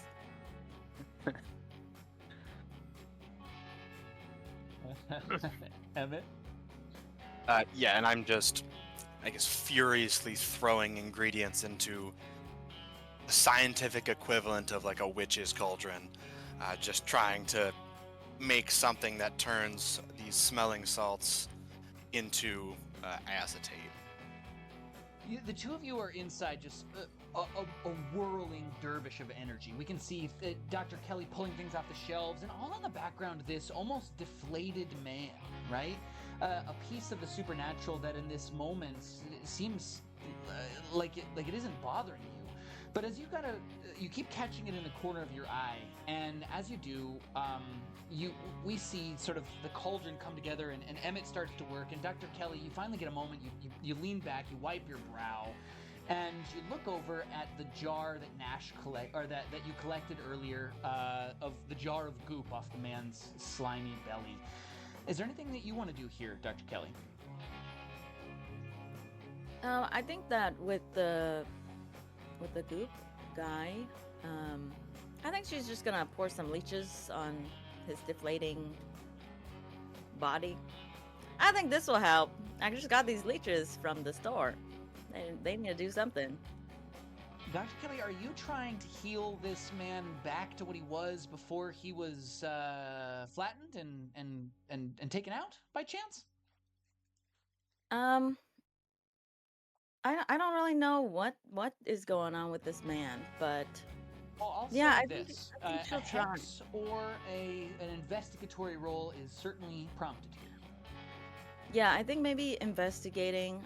She'll see what happens to the leeches as they consume whatever they're consuming. Make some observations of that. Definitely. They fill up with some sort of horrible viscous green. And unlike the blood that comes from a body, a human body, it's a sort of like a sickly, like thick green hue. They fill up like balloons. And then you can see as you're watching, taking notes, it starts to almost dissolve them from within. We watch one of them spring a leak, and then it just sort of falls into little leech pieces on your table. I rolled a 5 to investigate, so my leeches are not doing well. 5 will get you no more questions here, but it will get you a hard move as what's left inside of this body starts to turn. Your table, suddenly a sizzle of smoke as this goop begins to burn away at the things in your office that have collected it. You hold up your glass vial, and as you have, like, the bottom of the cork is half eaten. Whatever this thing is, now that it's connected to the train, it's starting to consume what it touches. And that's my hard move for now. Your office and your practice is starting to fall apart as pieces of this goop are eating away at your stuff. We might have to get out of here, Emmett. My practice is falling apart, and I think I still have a warranty or something on this table, but it's mostly gone now. So it's just like the body's gone and it's consuming the table. Body is quickly disappearing, almost gone, as it's starting to get eaten by what's left of the green goop. So yes, it's starting to eat through the table as well. So I'd be frustrated because we're losing our opportunity to kind of solve this problem, and it's a frustrating situation. Um,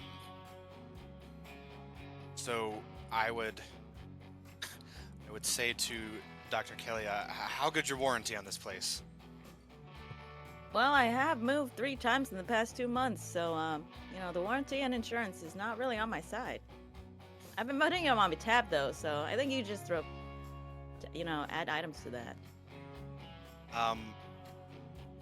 I don't know if this counts as putting myself in danger because it's more of a collective thing. Sure. But I just want to shoot it with a bolt of lightning and just see if heat or electricity kind of helps, just to kind of see what it does, because I think it's going to make things worse. So this is kind of like lightning from your lightning gun. Describe it for us. What changes from the first gun you brought out? It is the exact same gun, because I put them both together quite a while ago. I just kind of take the dial and I crank it to kind of as far as it can go, to a wumbo, or whatever you would say, and I zap the center of this gooey mass. 1 to Wumbo, you say. Excellent. We turn it all the way up to Wumbo, and we see as this thing goes shooting across the room. Go ahead and roll to kick some ass here. Really interesting choice. Not good. That's a 5. 5. As you go to shock this, we see as it basically turns what is like a droopy acidic substance into flubber. You charge it with electricity and it starts bouncing all around the room, breaking glass, breaking windows, shattering pieces of wooden board, and it just sort of ding, ding, ding, ding, ding, ding, ding, ding, ding, all around. We see the two of you, and then one of them comes through and just clobbers Emmett upside the head. Emmett, you take 1 harm and a -1 forward to your next roll. No. Dr. Kelly, I'll give you an act under pressure to try to avoid this thing instead of it taking the direct hit Emmett just took. Dr. Kelly got a 7. A 7 is a mixed success. You can take the damage, and your shop will take less, or you can take no damage, but your shop will be out of use for the rest of this adventure. Yeah, I think Dr. Kelly will dive for her medical certificate that's framed, and just like, we gotta get out of here. This thing's getting worse. Emmett. Looks like I'm gonna move 4 times in the last 3 months after this. Emmett holding his nose, which is almost certainly broken from that. Yeah. The two of you scramble out, and you can see that the room is empty save for Alexis. She looks up warily at the two of you, and she says, I don't need no doctoring, all right, Dr. Kelly. I don't need nothing moved. I would turn to Dr. Kelly with my freshly broken, bloody nose, and I would say, "So, do you have anything for this? Because I think I'm still sitting at 2 harm from my bar escapade." Absolutely. Could heal him up here, Dr. Kelly. You want to use a hex? Yeah, I think we have to get out of here though. Should we first exit the premises? Yeah. So outside. that's oblivious to danger. So I go, "Oh, good idea. We can still see behind you guys. Same framing as Alvin when he was having weird shit happen behind him. Weird stuff happening behind him in the room. We see the flash of light and the smoke, but here instead, all we hear is the thump and bang of that flubber moving around the space, bouncing from corner to corner. It is alive in there as it's shocked. Electricity seems to have invigorated it to some degree. Emmett, you get the sense that it could be useful, but maybe not for damaging the monster. You're going to have to figure out a way to use that more cleverly. The two of you head outside. Dr. Kelly, how do you administer aid to our action scientist? Well, your nose looks kind of broken, but maybe would you like to sit down for a second? I can just cut it off your face and, grow you a new one. I still have some of those pickled onions. We'll just throw it on top, rub it around a little bit, and I think you can we'll grow you a new one. I'd be confused, but I'd say this isn't more of that magic, is it? 'Cause You say that magic. doesn't seem. I say new nose. Well, delirious from the head trauma, Alvin or Emmett wouldn't think of a better idea. So, how much off? Well, you know, you don't want a half new, half old nose, so we gotta cut the whole thing off. Okay. We see the doctor pull a rusty saw and start to get to work, and then we kind of the screen almost just like zooms in on Dr. Kelly's back, but we do see Alvin peek over. Dr. Kelly, what expression should Alvin have on his face as he watches you work? I do think that Alvin has seen Dr. Kelly's medical practices before, but I'm not sure if he's used to it. All right, Mark, what does Alvin look like as he sees this horrifying thing happening? He looked worried before. Now he looks terrified. We don't have time. What is... They're all over the place. I love it. Mark, I think Alvin needs manipulate someone here just to see if we can spread that love, that experience love around here, plus charm to see if you can convince them to hurry. Okay. Okay, that is a 9. All right, Alvin, on a 7 to 9, they'll mark experience if they do what you ask. Emmett, Dr. Kelly, do you wish to stop your administrations and head off to see whatever Alvin thinks is urgent? I think it's up to whether or not Emmett wants to have a new nose. How far gone? How far did they get? Dr. Kelly had just put the saw to your nose, was getting ready to start cutting. I'll say, having seen what happened with the flurber, because the flubber's trademark. Yeah, sure. The blurber. Yeah. Blurber. I would pause the DIY surgery. Hands up, we see all of it pause and halt. The two of you can mark experience, and we see as we cut away from you to Nash. Nash, Amos Chestner is walking up to you. He looks at you as you approach and sort of shakes his head. He says, "Son, you don't happen to know where this is headed, do you?" And he looks down at this sort of line of green goop in the dust. He says, "You see, I noticed this the other day on my locomotive, and I think it might be a bit of a problem.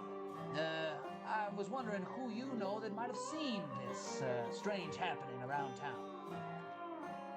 Oh, Mr. Amos, I thought it was your fault. I was coming to confront you. That you brought this into town. Well, if you think it was me and I think it was you, then I suppose we're at a bit of a crossroads, aren't we? I'll tell you. He pats you on the back. You tell me everybody here that's seen this, and I'll gather them all up. We'll have us a conversation. How does that sound, boy? It sounds, and I think like Nash is nervous, but the bug is upset, and Nash shoves him like off of him, like 5'8" foot. Nash reaches up and like grabs him by the collar. Oh. Nash, as you pull him up, we see him start to turn, and as he does, he looks at you and says, "Well, I was hoping you might resort to violence. I don't always get lucky, but today is my lucky day." And he takes from his back pocket, you watch as he sort of uncurls his hand, and he has like a crude knuckles held between his fists, and he's gonna reach back and clock out at you. What I will say, Yeah. as you reach and grab up to him, he too is sweaty and soaked to the bone. Yeah. Yeah, I think Nash and the bug. I what I would like to do is like side Russian leg sweep wrestling him. Like I want to trip him to the ground, and in Nash's head, I'm like, I want to go. He's probably wrong, but Nash wants to go to the engine. Like he's on a beeline. The bug wants him going there. The bug wants him there. Okay. You sweep him. Let's go for an act under pressure or a kick some ass here. Which would you like to use? I'll act under pressure. I'm not trying to hurt him. Just trying to do a cool move. Oh, I'm rolling pretty hot. That's a 9 total. A 9 total. As you go to sweep this man's leg, I'll say you can sweep him and get clear of him, but you'll drop something important to you. Or you can take 1 harm to get right by him, but he'll be incapacitated and you'll be on your way to the train. Ooh, can I select what I drop? Yeah, absolutely. Or will you? Of your own choice. I want to drop the journal with my writing and the bug's writing. Ooh, the journal falls to the ground. You sweep him off his feet. He misses. Wild swing wide. As his knuckles go by your head, you feel like it would have been a hefty blow. And you just managed to duck under the bug, pulling your strings like a puppet on a marionette. You start moving immediately with purpose towards the train. And as we turn and see in the background, Alvin, Dr. Kelly, and Emmett see you do something they never thought you had in you, kid. We see Amos on the ground. He starts to get up, and then the book, he pulls it up off him. He's, what the hell is this? We got some sort of alien. And as he says that out loud, Nash, as you're walking, Silas Blackmire steps in front of you, arm outstretched. He says, young man, I've never seen such a display of power. Why, you're much stronger than you look.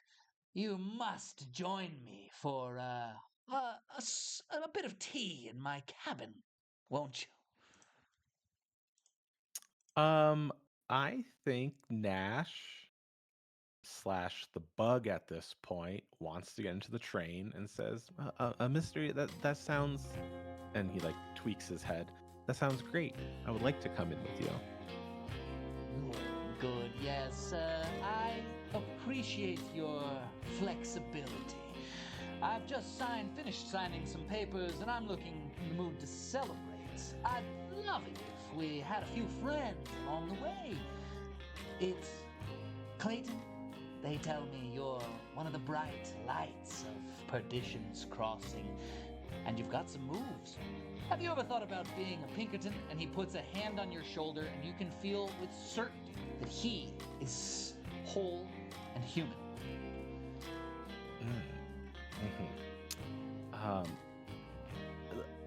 I don't know if I'd be a good Pinkerton, but I'll help out in any way I can.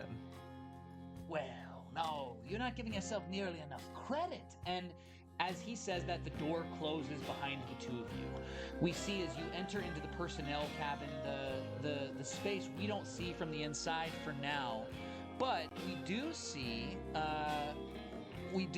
as you disappear into it, the other three looking at the train. And as Amos gets up, he sort of holds the book in his hands and he looks up at the three of you and then he kind of closes it.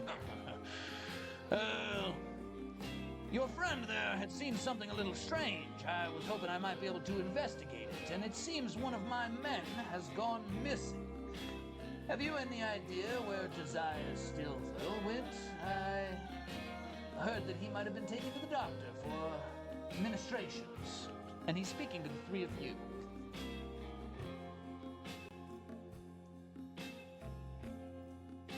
Emmett? Dr. Kelly? Alvin?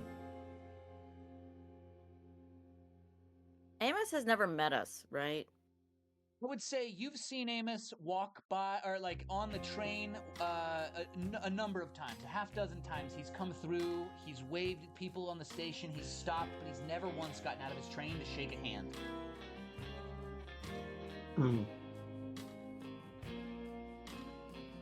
I'd say that Alvin stares at him, and Alvin is trying.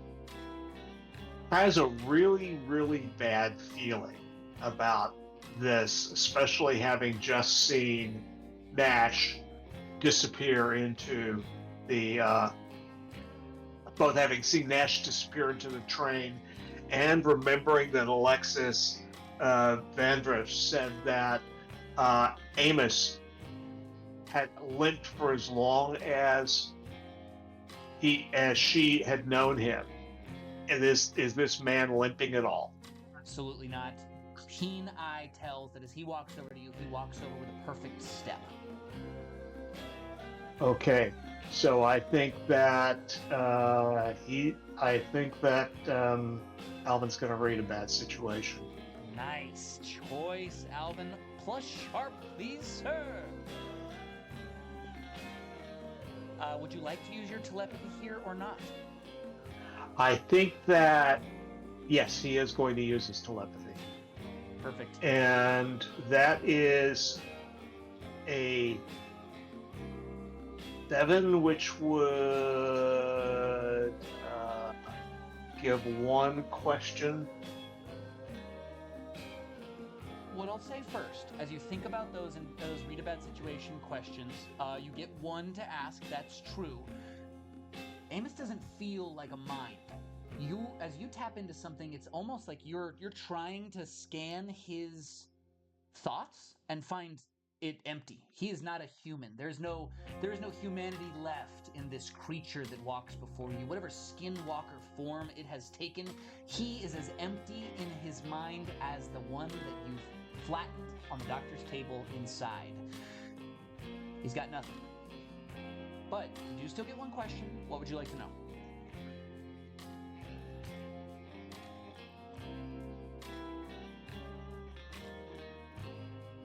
What's the best way to protect the victims or the victim? Being Nash. And if he's thinking victim, yeah, he's thinking of Nash.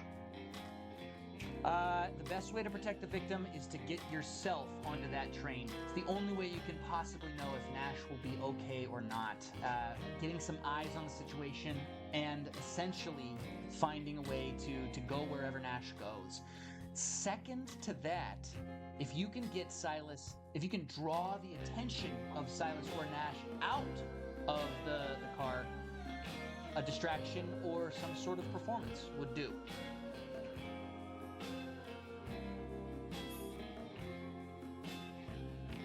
Nash and... Sorry, go ahead. Go ahead. So Nash and Silas have boarded the train. In the personnel car right now. Okay. Out of sight. And I feel like Amos has given us, as the kids say, the ick. Oh yeah. In fact, with his bad situation, with his read-a-bad situation, you can see Alvin's worried eyes maybe catch both of yours. Something is amiss here. I'm gonna try something ridiculous. Are the 3 of us relatively grouped close together? Yeah. Just moments ago, you were getting your nose cut off by a rusty saw. Oh, fantastic. Would you say that we know, all of us collectively know Nash pretty well, or I would? You certainly know Nash pretty well. Fantastic. Sensing, I would imagine to an extent, Alvin's telepathy, Emmett being such a big brain boy, I can kind of get a read that he's uncomfortable, which I don't believe would happen too often. So I am going to, I guess, look to Alvin and say, "Do you trust me?"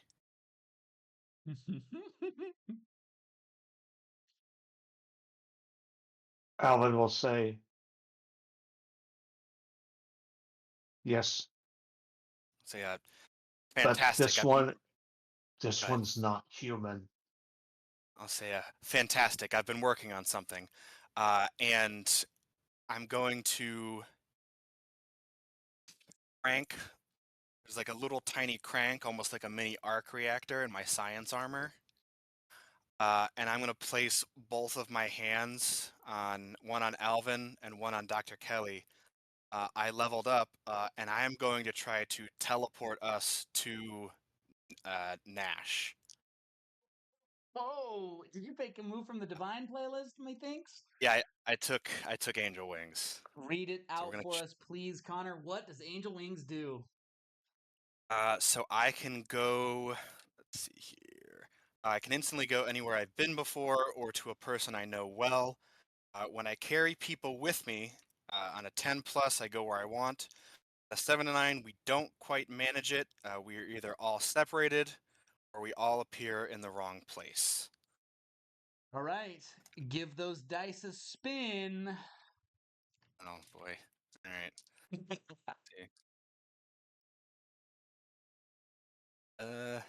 That is a 7. Oh, a 7 is a mixed success. Ugh, that's tough.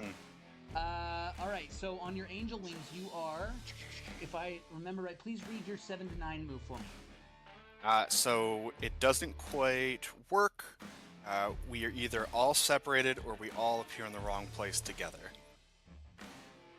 How would you like that to be? Would you like to be spread to the 4 winds, or would you like to all go to the wrong place? I would, I guess, like to take a middle path, because presumably I'm trying to get us to Nash on the train. But I would say we are all scattered amongst the train. So somebody's in the front, somebody's in the back, somebody's on top of it or whatever. So we're still kind of where we want to go, but nobody went to Nash physically. Personnel car remains one person, but as the rest of you port out of the way, we see Amos spin around. What the? And then he's alone in the center of the town. And all of the rest of you appear on various parts of the train. This is gonna be so bad. I cannot wait to tell you what this means for you. We see first and foremost the engine room. Inside of the train, and sort of we can see an engineer sort of getting the locomotive ready, putting things into reverse, and getting ready to head it back towards the west, where it'll take off towards the rail line headed to the mine. Already the wheels are braked because the engine is beginning to turn, and the coal furnace is lit from within. We see Dr. Kelly appear out of nowhere. Is it an electrical teleportation? What does the magic look like? Yeah, it's one of those, like, I think in his experiments I accidentally discovered magic, or used magic in a way. So it is, I hate to say it, kind of like the Terminator time traveling, where it's a lot of electricity and wind, and it kind of hurts a bit. Ooh, ouch. We can see as you make your way into this space, Dr. Kelly, you feel this shock and this sort of sense of like rematerializing atom by atom. And then you're standing in this space, and we see one of the men turn around and go, "Hey, you're not supposed to be in here, what the hell?" And then he pulls the shovel from the coal and reaches as if he's gonna clobber you with it. Dr. Kelly, what do you want to do? I think she's going to try to use some magic. Ooh, Yes. Nice. So, one of my rotes is to transform a material. I think the sheet I had previously shared with you, Aaron, was old. Okay.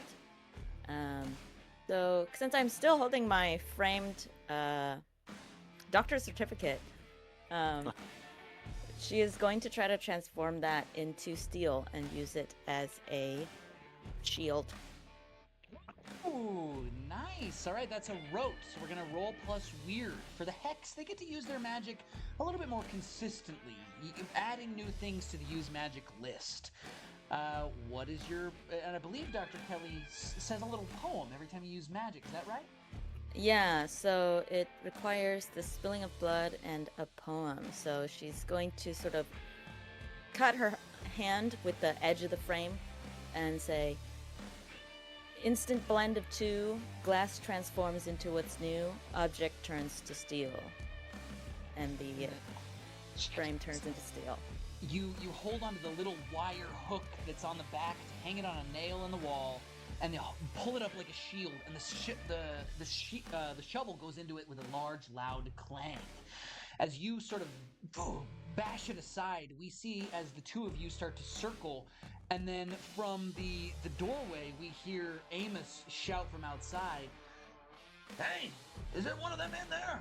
Where the hell did they go?" And the man starts to shout. Dr. Kelly, you have to incapacitate him or else he's going to let them know you're here. What do you do? I'm going to take the pickled onion and shove it in his face. Roll to act under pressure. All right, I got a 9. 9 is a mixed success. In this case, you can push pickles into his mouth, but you'll also accidentally shove him into the furnace, or you can shove him, or you can fill his mouth full of pickles, but you'll lose something important to you. Pickles. It's a tough choice. I think she'll shove him into the furnace. Can I yank him out afterwards? Will he be on fire? Yeah, you can certainly try. He stumbles back into the coals and his whole back starts to light a flame, his clothing. And then you watch as the piece of him that is human starts to almost bubble and pull at its edges. And then it almost bursts into this black ichor, like the heat has popped the balloon.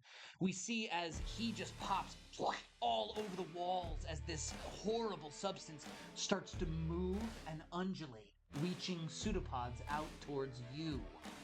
We turn further back in the train.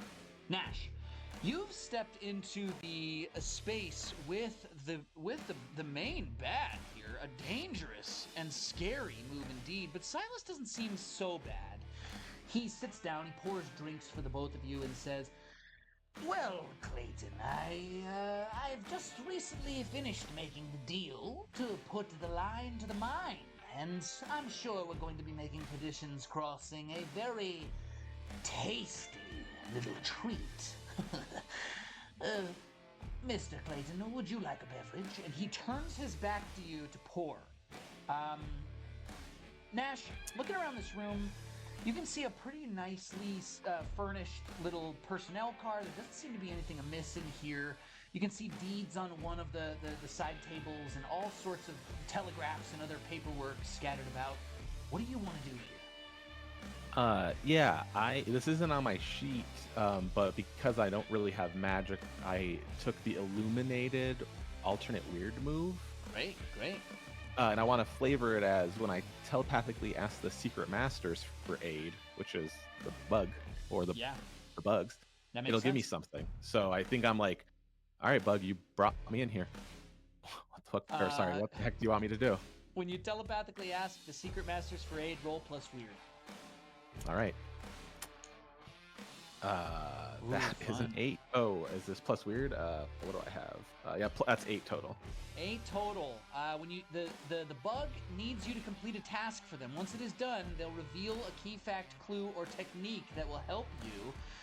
The bug sees something in the back of Silas Blackmire's personnel car in a glass jar hanging or on the shelf on the back wall behind his desk is another bug.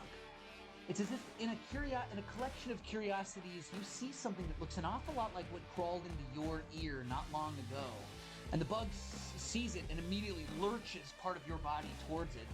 Silas Blackmire has the occult in his office. And you'll need to take it before you'll find a clue. Cool. Mr. Silas, I would love a drink. And I don't think Nash has ever had a drink in his life. So he asks for something that's not even alcohol. He just says something. Can I get like a Dr. Pepper? Oh, yes. The good doctor has put together quite the beverage. Let me see if I can arrange it for you. And he dips down into a small ice box in the edge of the cart. You have a chance to do this, but you will need to roll to act under pressure to try to take it if you want it. Yeah. That's definitely, I want like I will try to grab it. Perfect distraction. He's still talking as he goes. Go ahead and roll your dice and hold him. He says, "We're getting ready to depart. I've done all the business I need here. We'll be headed to the next camp to make sure that dinner is prepared and ready for everyone."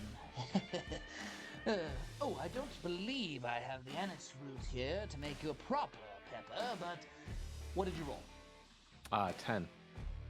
10. You scramble across, as sneaky as you can possibly be, and grab that jar. As you do, you pocket it into one of your overall pockets as well. And as you do, you look across the way. Your bug sees this in your hand, and then suddenly, as if your vision is going through the stretch and compression of a head injury, the bug shows you the walls are sweating. Everything in this car seems to have little lines poking out of it, bits of ooze leaking from the pores of this iron. The ooze is everywhere. It may not be in Silas's caravan, but it is certainly around his car. And you are in terrible danger. As he turns up to see you, not quite sitting where he last left you, he gives you a narrow eye. He says, "I'm hoping to acquire the best of Perdition's Crossing, to keep them alive, around and in money. You're one of them, Clayton, I'm sure of it." Yes, Mister. Do you have that drink now? I'll drink with you. There you are, and he passes it across and takes a sip of his own. To new business. As I go to cheers him, I want to smash the glass in his face.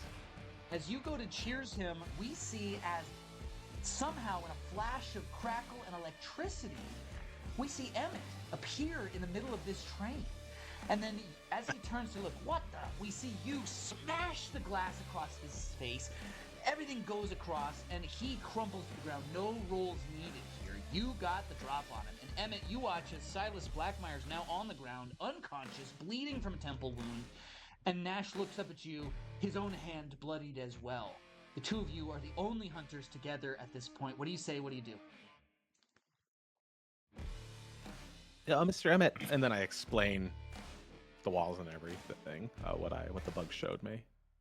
And it's just gonna kind of dawn over me slowly in terms of, oh, this is bad. And I would suggest a heart. We should go to the heart, and I would suggest we move forward in the train, because that's presumably, if the train was alive, that would be where the vulnerable bits would be. Towards the engine you go. We see as you open the door, and we can see as you step between the two, Amos is pulling the door open. Dr. Kelly is trying to hold it closed, and the railroad man is yanking it open, and he pulls so hard that for a second Dr. Kelly sprawls back. The three of you and the railroad man in conflict. However, let's figure out where our last hunter went, because he has the worst of it all. Alvin, you come to in a train car full of ooze. When you appear in the train, the last of the three cars, you go to take a breath and feel something. You can't breathe. It's as if you're underwater, but as you look around, it's thick. It's so dark in here, and as you've got to move your hands as if to try to swim, you can't move anything at all. Alvin, you're in terrible danger. What do you want to do? Oh, hell. Go here. I mean, just simply, he wants out of there. He's got to move in some way, but he's physically held. Shoot. Lots to do. A quick read about situation is almost certainly going to be first. I would suggest. Okay, let me go ahead and read a bad situation then. Less sharp. That is a 6 plus 6 plus 1, that's 7. A 7 will get you 1 question. What would you like it to be? What's my best way out? Alvin. Your best way out is through one of the doors if you can find them, but that isn't any fun at all. Your best way out is to blow the side off of this train car and unleash this thing outwards like a wave. If you can ride it out, you may very well still survive. If you struggle to find a door or a window on this cargo car, you're just gonna drown. You have to use some magic here. All right. Then that is what he's going to try to do. I mean, for him, this is not something, I don't know that this is something he's ever tried to this extent. So, is that use magic? That sounds like either a, I would give you a kick some ass here, since if you're going to injure the train, you're almost certainly going to injure the creature as well. Or I'd give you a use magic if that's what you would prefer. Let's have a kick some ass, because we've got that, and that is going to be, I would think, the big whammy. Oh, yeah. Plus weird instead of tough. That's weird. Okay.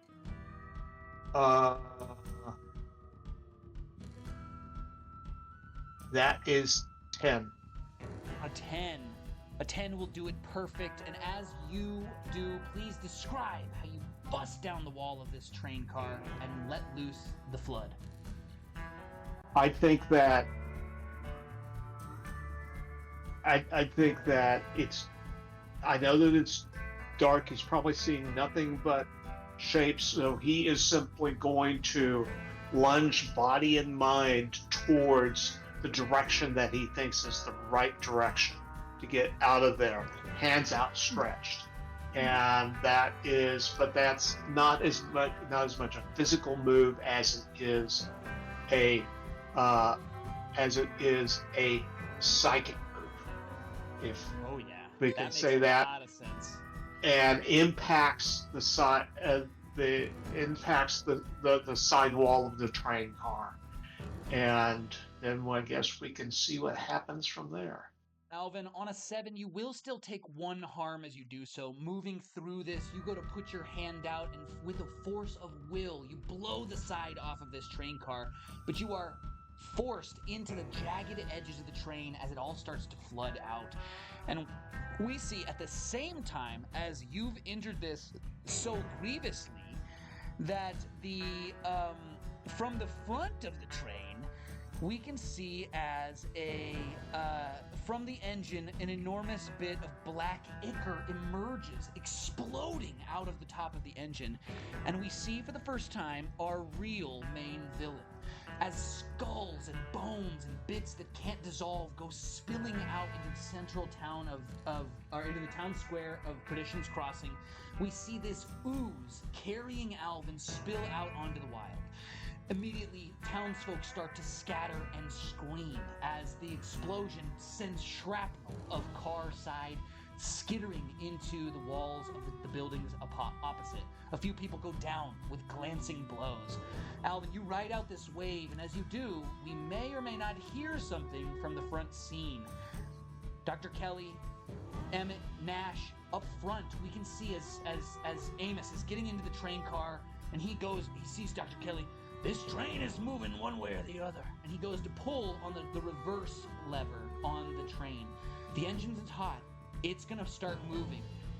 What do the three of you do? Just to clarify, I guess I gotta investigate, because I'd like to determine if the train itself is the creature or just that ooze that's slithered out. Great question. I think without a roll necessary, but you can still roll for more, the ooze is in the train, but the ooze is its own monster. Let's go ahead and roll to see what else you can learn. Sure. Likely a bad situation here, but it could be an investigative mystery also. I'll do a investigative mystery. I got a 9. A 9 gets you 1. What do you want to know?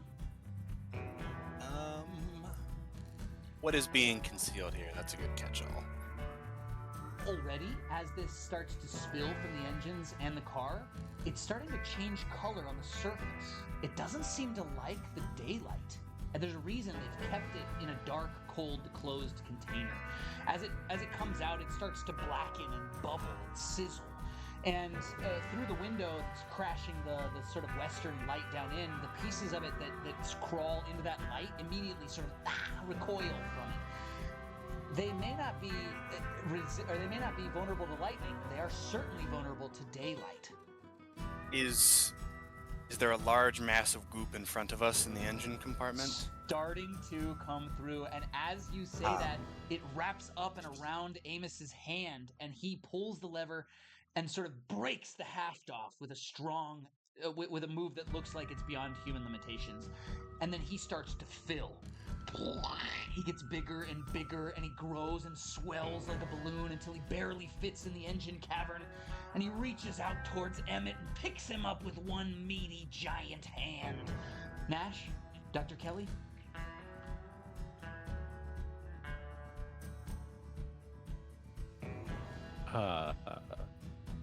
So, sorry, Silas was the one that was, like, ballooning up? Your boy Silas is knocked out cold. Oh, he's knocked out cold. Yeah, you cracked That's a what I glass thought. in his noggin. No, we've got Amos, our That's what I was railroad saying. man himself. I think...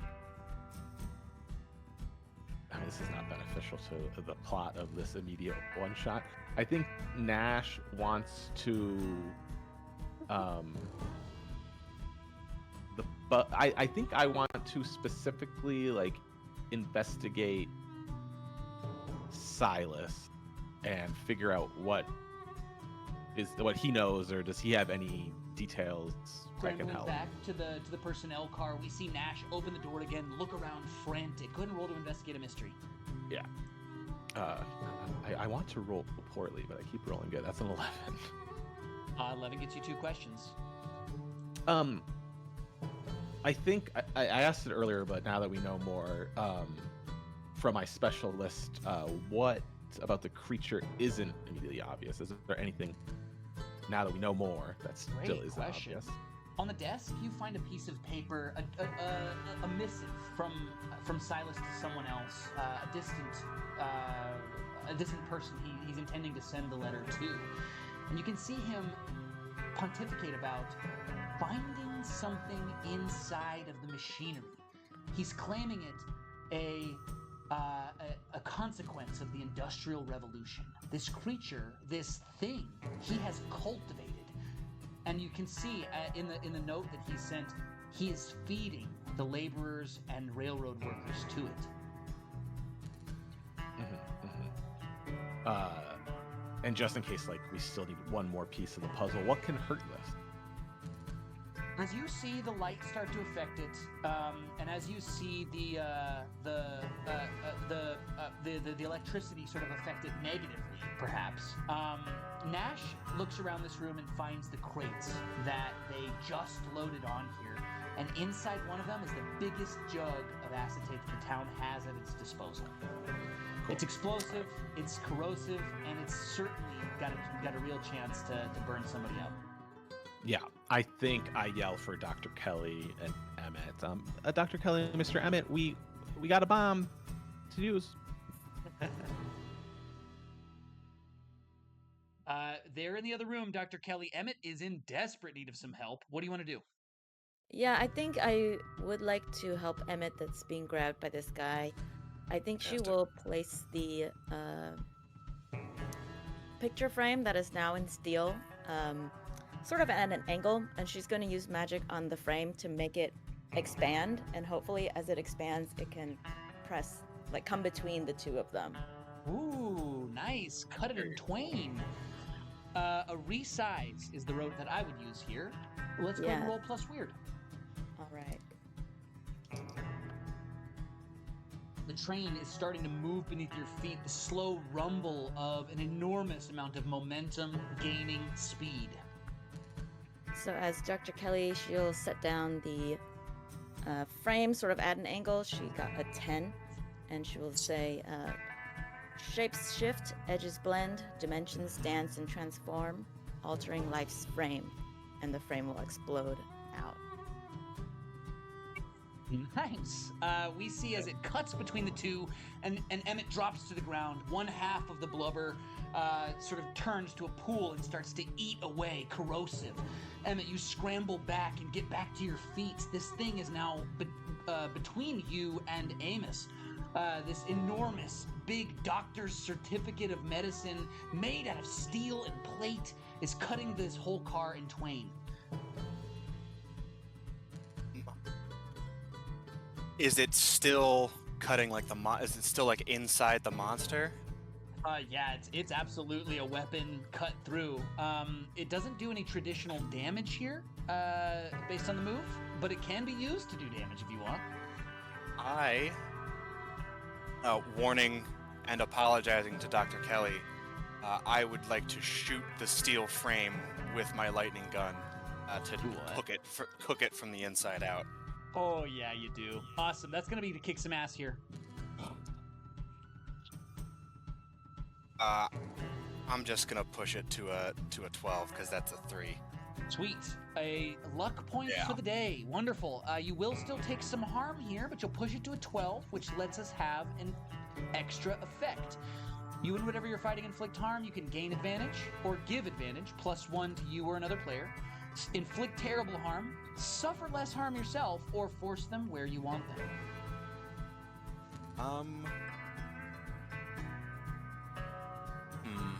Let's see here. Can you explain like holding the advantage a little bit? Is that like we have ongoing forward, or how would that work? It's a +1 forward, yeah. So it'll go. It'll end up being a +1 forward that you can either give to yourself or to another hunter for their next roll. I would like to drive the enemy away. Drive the enemy away. We see as you go to shoot this gun, lightning curls out of it, crackles into the very conductive frame, and starts to cook Amos Chestner alive. We can see as it starts to sizzle and bite, he scrambles backwards out and through. He flops out of the thing and immediately starts to blacken. His skin beginning to curl as he does. He shrieks as he pulls his head up and starts to look down at his melting hands. And then we see you start to just lose control of this thing. Immediately the heat around this cart starts to turn the iron red.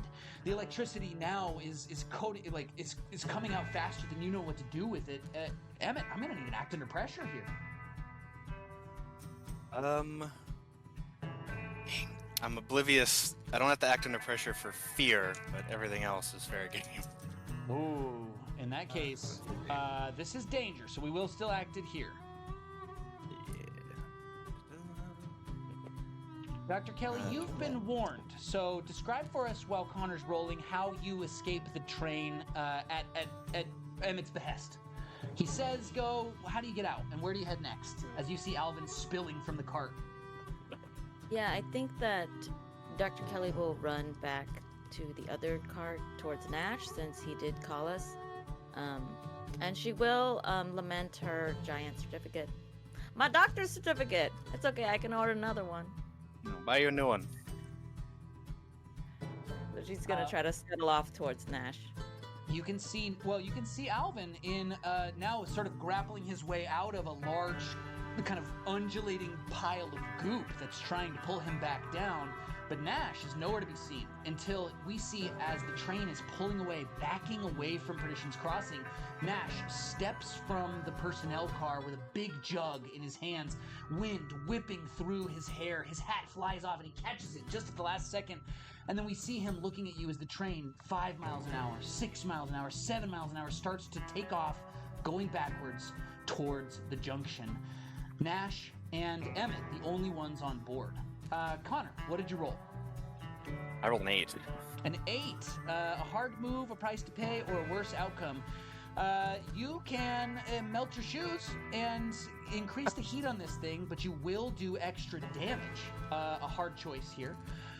It'll also do a little bit of damage to you for the heat, a heat metal situation here. Or your gun will malfunction. but you will make it out unharmed. I'll take the malfunction as I back away. One of the bulbs goes out, the gun stops immediately, and as you hang your head from the engine, you look one way and see Nash and Dr. Kelly, and you look the other, and see Dr. Kelly and Alvin, and you look the other, and you see Nash holding a jar full of the good stuff. Alvin, on the ground, surrounded by this ooze, it starts to pick itself up. Pseudopod whips out, grabs a civilian, crushes them like a towel, and then immediately dunks it into the ooze. You are in terrible danger here. What does our spooky do? Okay. First, I think that now, would he have heard Nash enough to hear bomb? Definitely. He shouted from the back of the train. You heard it. So he hears Nash. He's heard Nash yell bomb. He sees, and he can see Nash on the train as it heading out towards the junction, holding this junk. He is going to then try to run and get Nash and that jug off of the train. Ooh, nice move. So we see Alvin just... All right, Alvin, I think to try to catch him, though, I am going to have you roll beyond limits, or no limits. So you're going to push your physical body past its limits. Go ahead and roll plus weird. Good. That's a 9. Let me check and let me take a look and see what that... What's the result of a 9 on that? 9 on this means that you'll do it, but you take 1 harm, -1 forward, or you need to rest right now.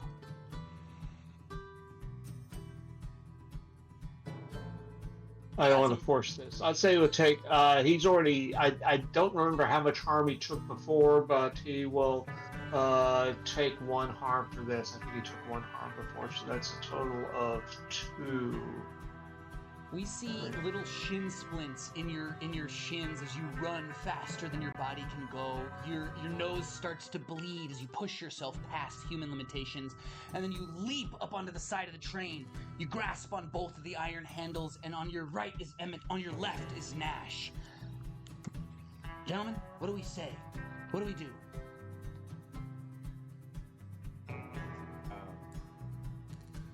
I would like to determine where the main part of the creature is, because you said part of it has oozed into town, then part of it's here with us. So I guess I'm trying to figure out where like the brain. Yeah, you assume that the majority of it is still in this train. While parts of it, like the engine is still moving, it's still undulating. There's pieces of it kind of flying out past Dr. Kelly's barrier. And as you look out and see on the ground, you can see that there's lines of green goo heading back to the train as this creature tries to recollect itself. Dr. Kelly, you can see that as well. The one that's on the ground that was holding Alvin is now pulling itself like one of those stretchy hands, and it's ready to snap back onto the train.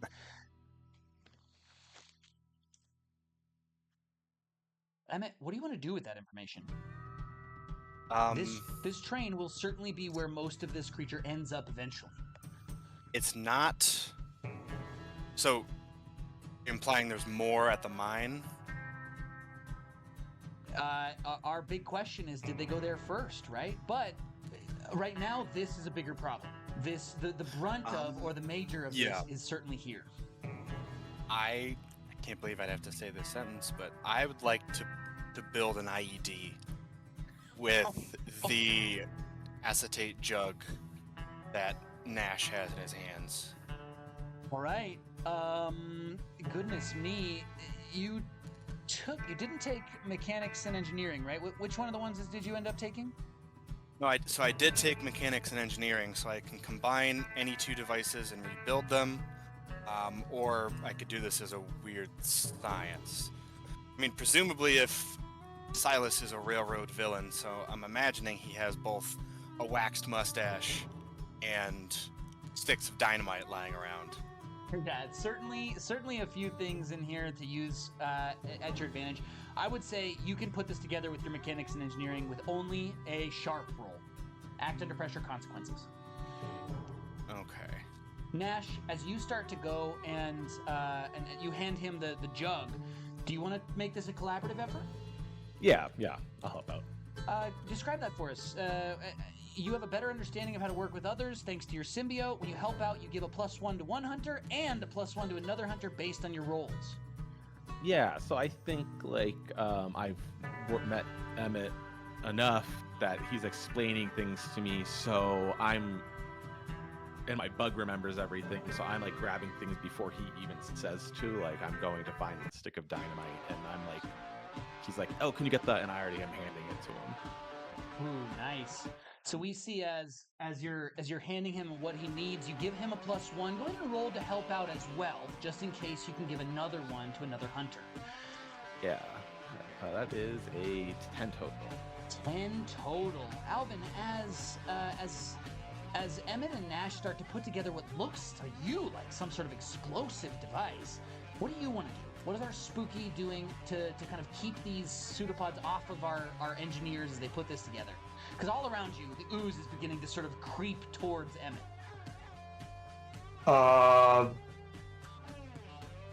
Let's see. What can he do? He can help a hunter with Jinx by interfering with their enemy.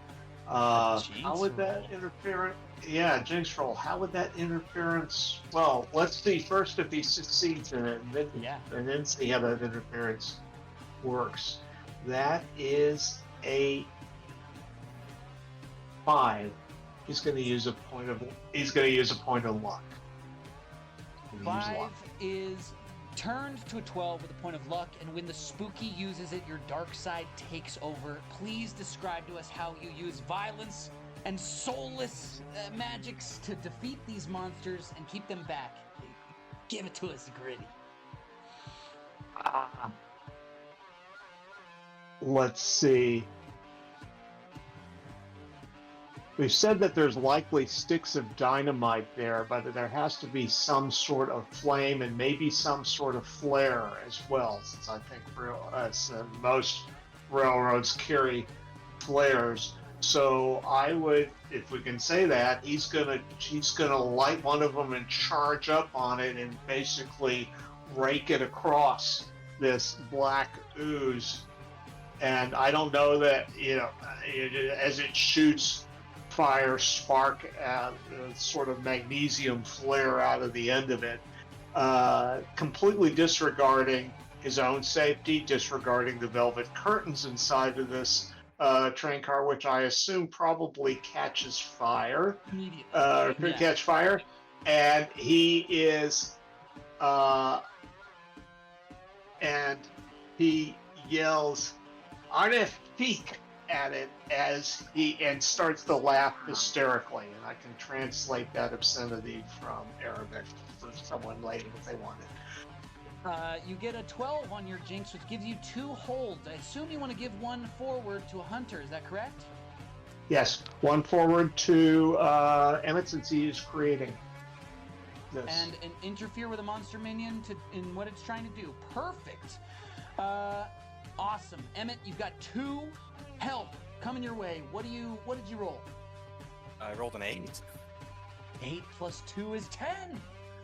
Yes. A perfect success. Emmett, describe this bomb for us. What does it look like? So, it's several sticks of dynamite hastily glued and taped around this giant, what I imagine is the repurposed moonshine jug of acetate. Some sort of an alarm, some sort of an alarm clock on Silas's, some crude alarm clock on his desk. And I kind of crank it to 30 seconds or so. And I'm gonna kind of chuck it towards what looks like to be the most of it. And I'm going to grab my friends and try to leave again. We turn back to Dr. Kelly before we see this scene unfold. Dr. Kelly, this thing is preparing to snap back towards the train. If it does, it'll all be out of your hands. The townsfolk are all around, sort of like stomping little balls of green goop into the dust. And you can see that there are a few people left injured in the mess that this thing created when it fell from the train. It grabbed a few and started to consume them. But your friends on the train are starting to look like they've got things in a very dangerous situation. They look like they're readying themselves to jump. What does our Hex do? I think I'm going to try to help with the one that's terrorizing the townsfolk. Right. And she is going to try to use some magic to make it small. Ooh, nice. A classic Dr. Barbara Kelly wrote, the resize used again. Let's give it a roll.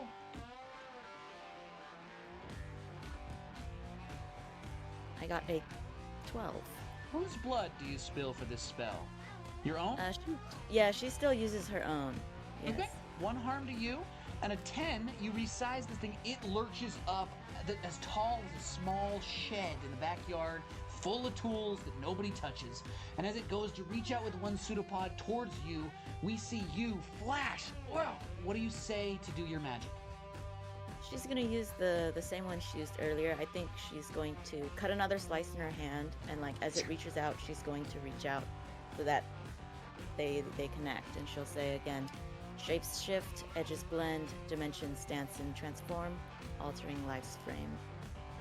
And as it shrinks down to a reasonable size, we see as Sheriff Tom Bradley runs over and jumps on top of it with a glass jar.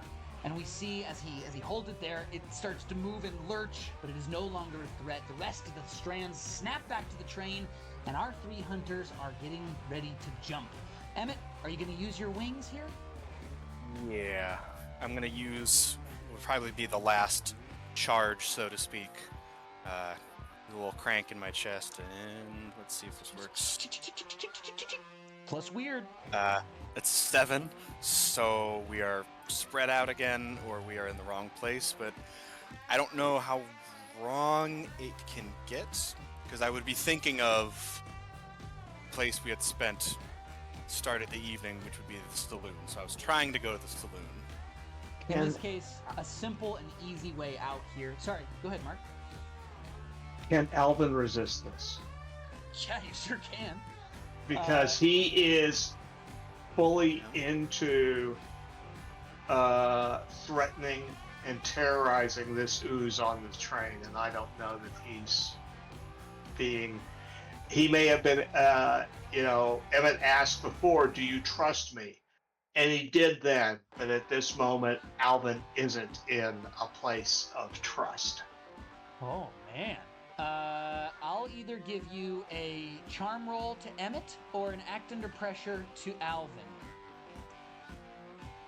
Okay. Neither of them's real good. So, Mark, why don't you roll your 0 cool instead of -1 charm? Okay. That is a 5. 5. You can try to resist, but as you do, Emmett grabs your shirt and pulls you over. Your face is shadowed with darkness and violence and soulless greed. Emmett, you looked into the face of Alvin in a way you've never seen it before. Alvin Emmett, hisses at him. What do you say to convince this feral man to come with you? Yeah. Getting more into the action-y part of the scientist part, I think I would reflexively headbutt him in the nose just to pacify him for a second. And just long enough for you to grab his shirt just as your trigger clicks its last gear into place, and boom! In a flash of electricity, the 3 of you are face down on the roof of the saloon. As one of you sort of hits with a thump, all 3 of you take 1 damage as you fall 10 feet from where you ended up appearing onto the roof of the saloon. And then the first one of you to stand up, we see all 3 poke their heads up over the edge. You look down and see Dr. Kelly holding a jar of goop in one hand. And then we watch as a tremendous explosion goes off. some distance from town. Boom! The wave washes over, desert sand grits past, and you feel lucky for just a moment that you have the barriers of the upper floors of the saloon to protect you. The three of you duck down. Dr. Kelly, you get no such luck. Your face, hair, and everything else is full of the sands of the deserts, but the train is gone. In its place, shrapnel rains down onto the rails, bits of iron and steel, all of the pieces begin to tumble and fall, and it is not safe, but it is over. And as we see the three of you on the roof sort of like laugh and turn to each other for just a second, Alvin, are you back to normal? Did the headbutt shake you loose of your darkness? I'd say it's slow. The return is slow. And we maybe he see just, Nash and Emmett celebrating this incredible achievement, and Alvin just looking dark. Take our final scenes, my friends, as the three of you scramble down the ladder to meet back up with Dr. Kelly and say our final words of the day. What do we say? What do we do?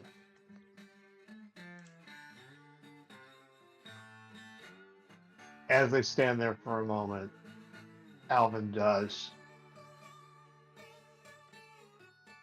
breathe heavy a couple of times. And he looks at Emmett and he's back. And he says,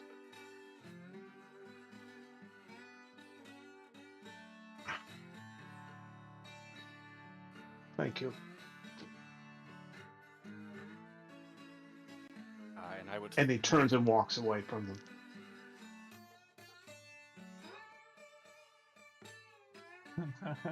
Emmett goes to speak and then just kind of like, oh, shit.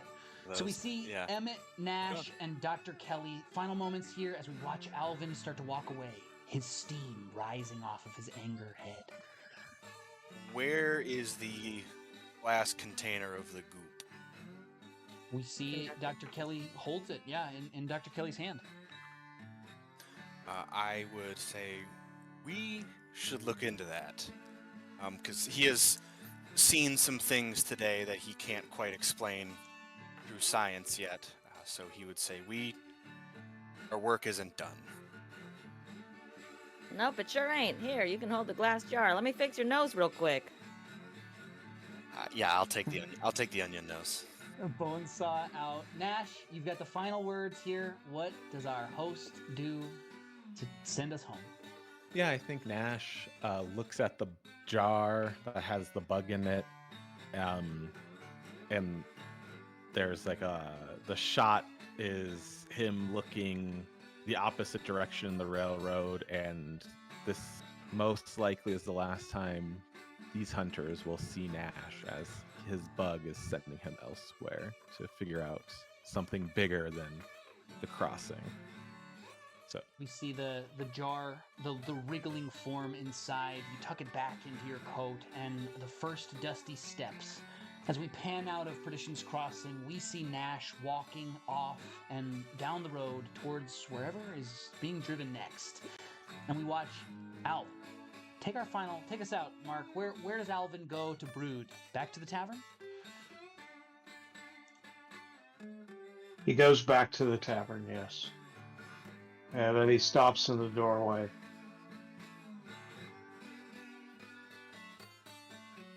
He looks back. He sees Nash's retreating form. And he sees Dr. Kelly and Emmett there.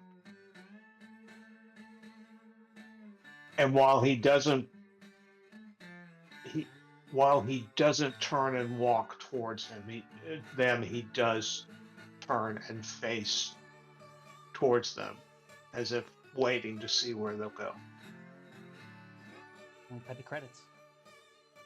And that is another hunt finished here in Perdition's Crossing, my friends. Our hunters have faced the darkness once again and proven that even the harshest frontier, courage and community can hold back the night. The trail doesn't end here, friends. For our viewers out there, we're always looking for new blood to ride with the posse, so if you're a seasoned gunslinger or if you're a very first time holding these gun belts, please join us by the campfire. We run Dust and Shadows games every Sunday at high noon. If you're hankering for something a little more hope and heart, join us next week on Saturday for Saturday morning cartoons.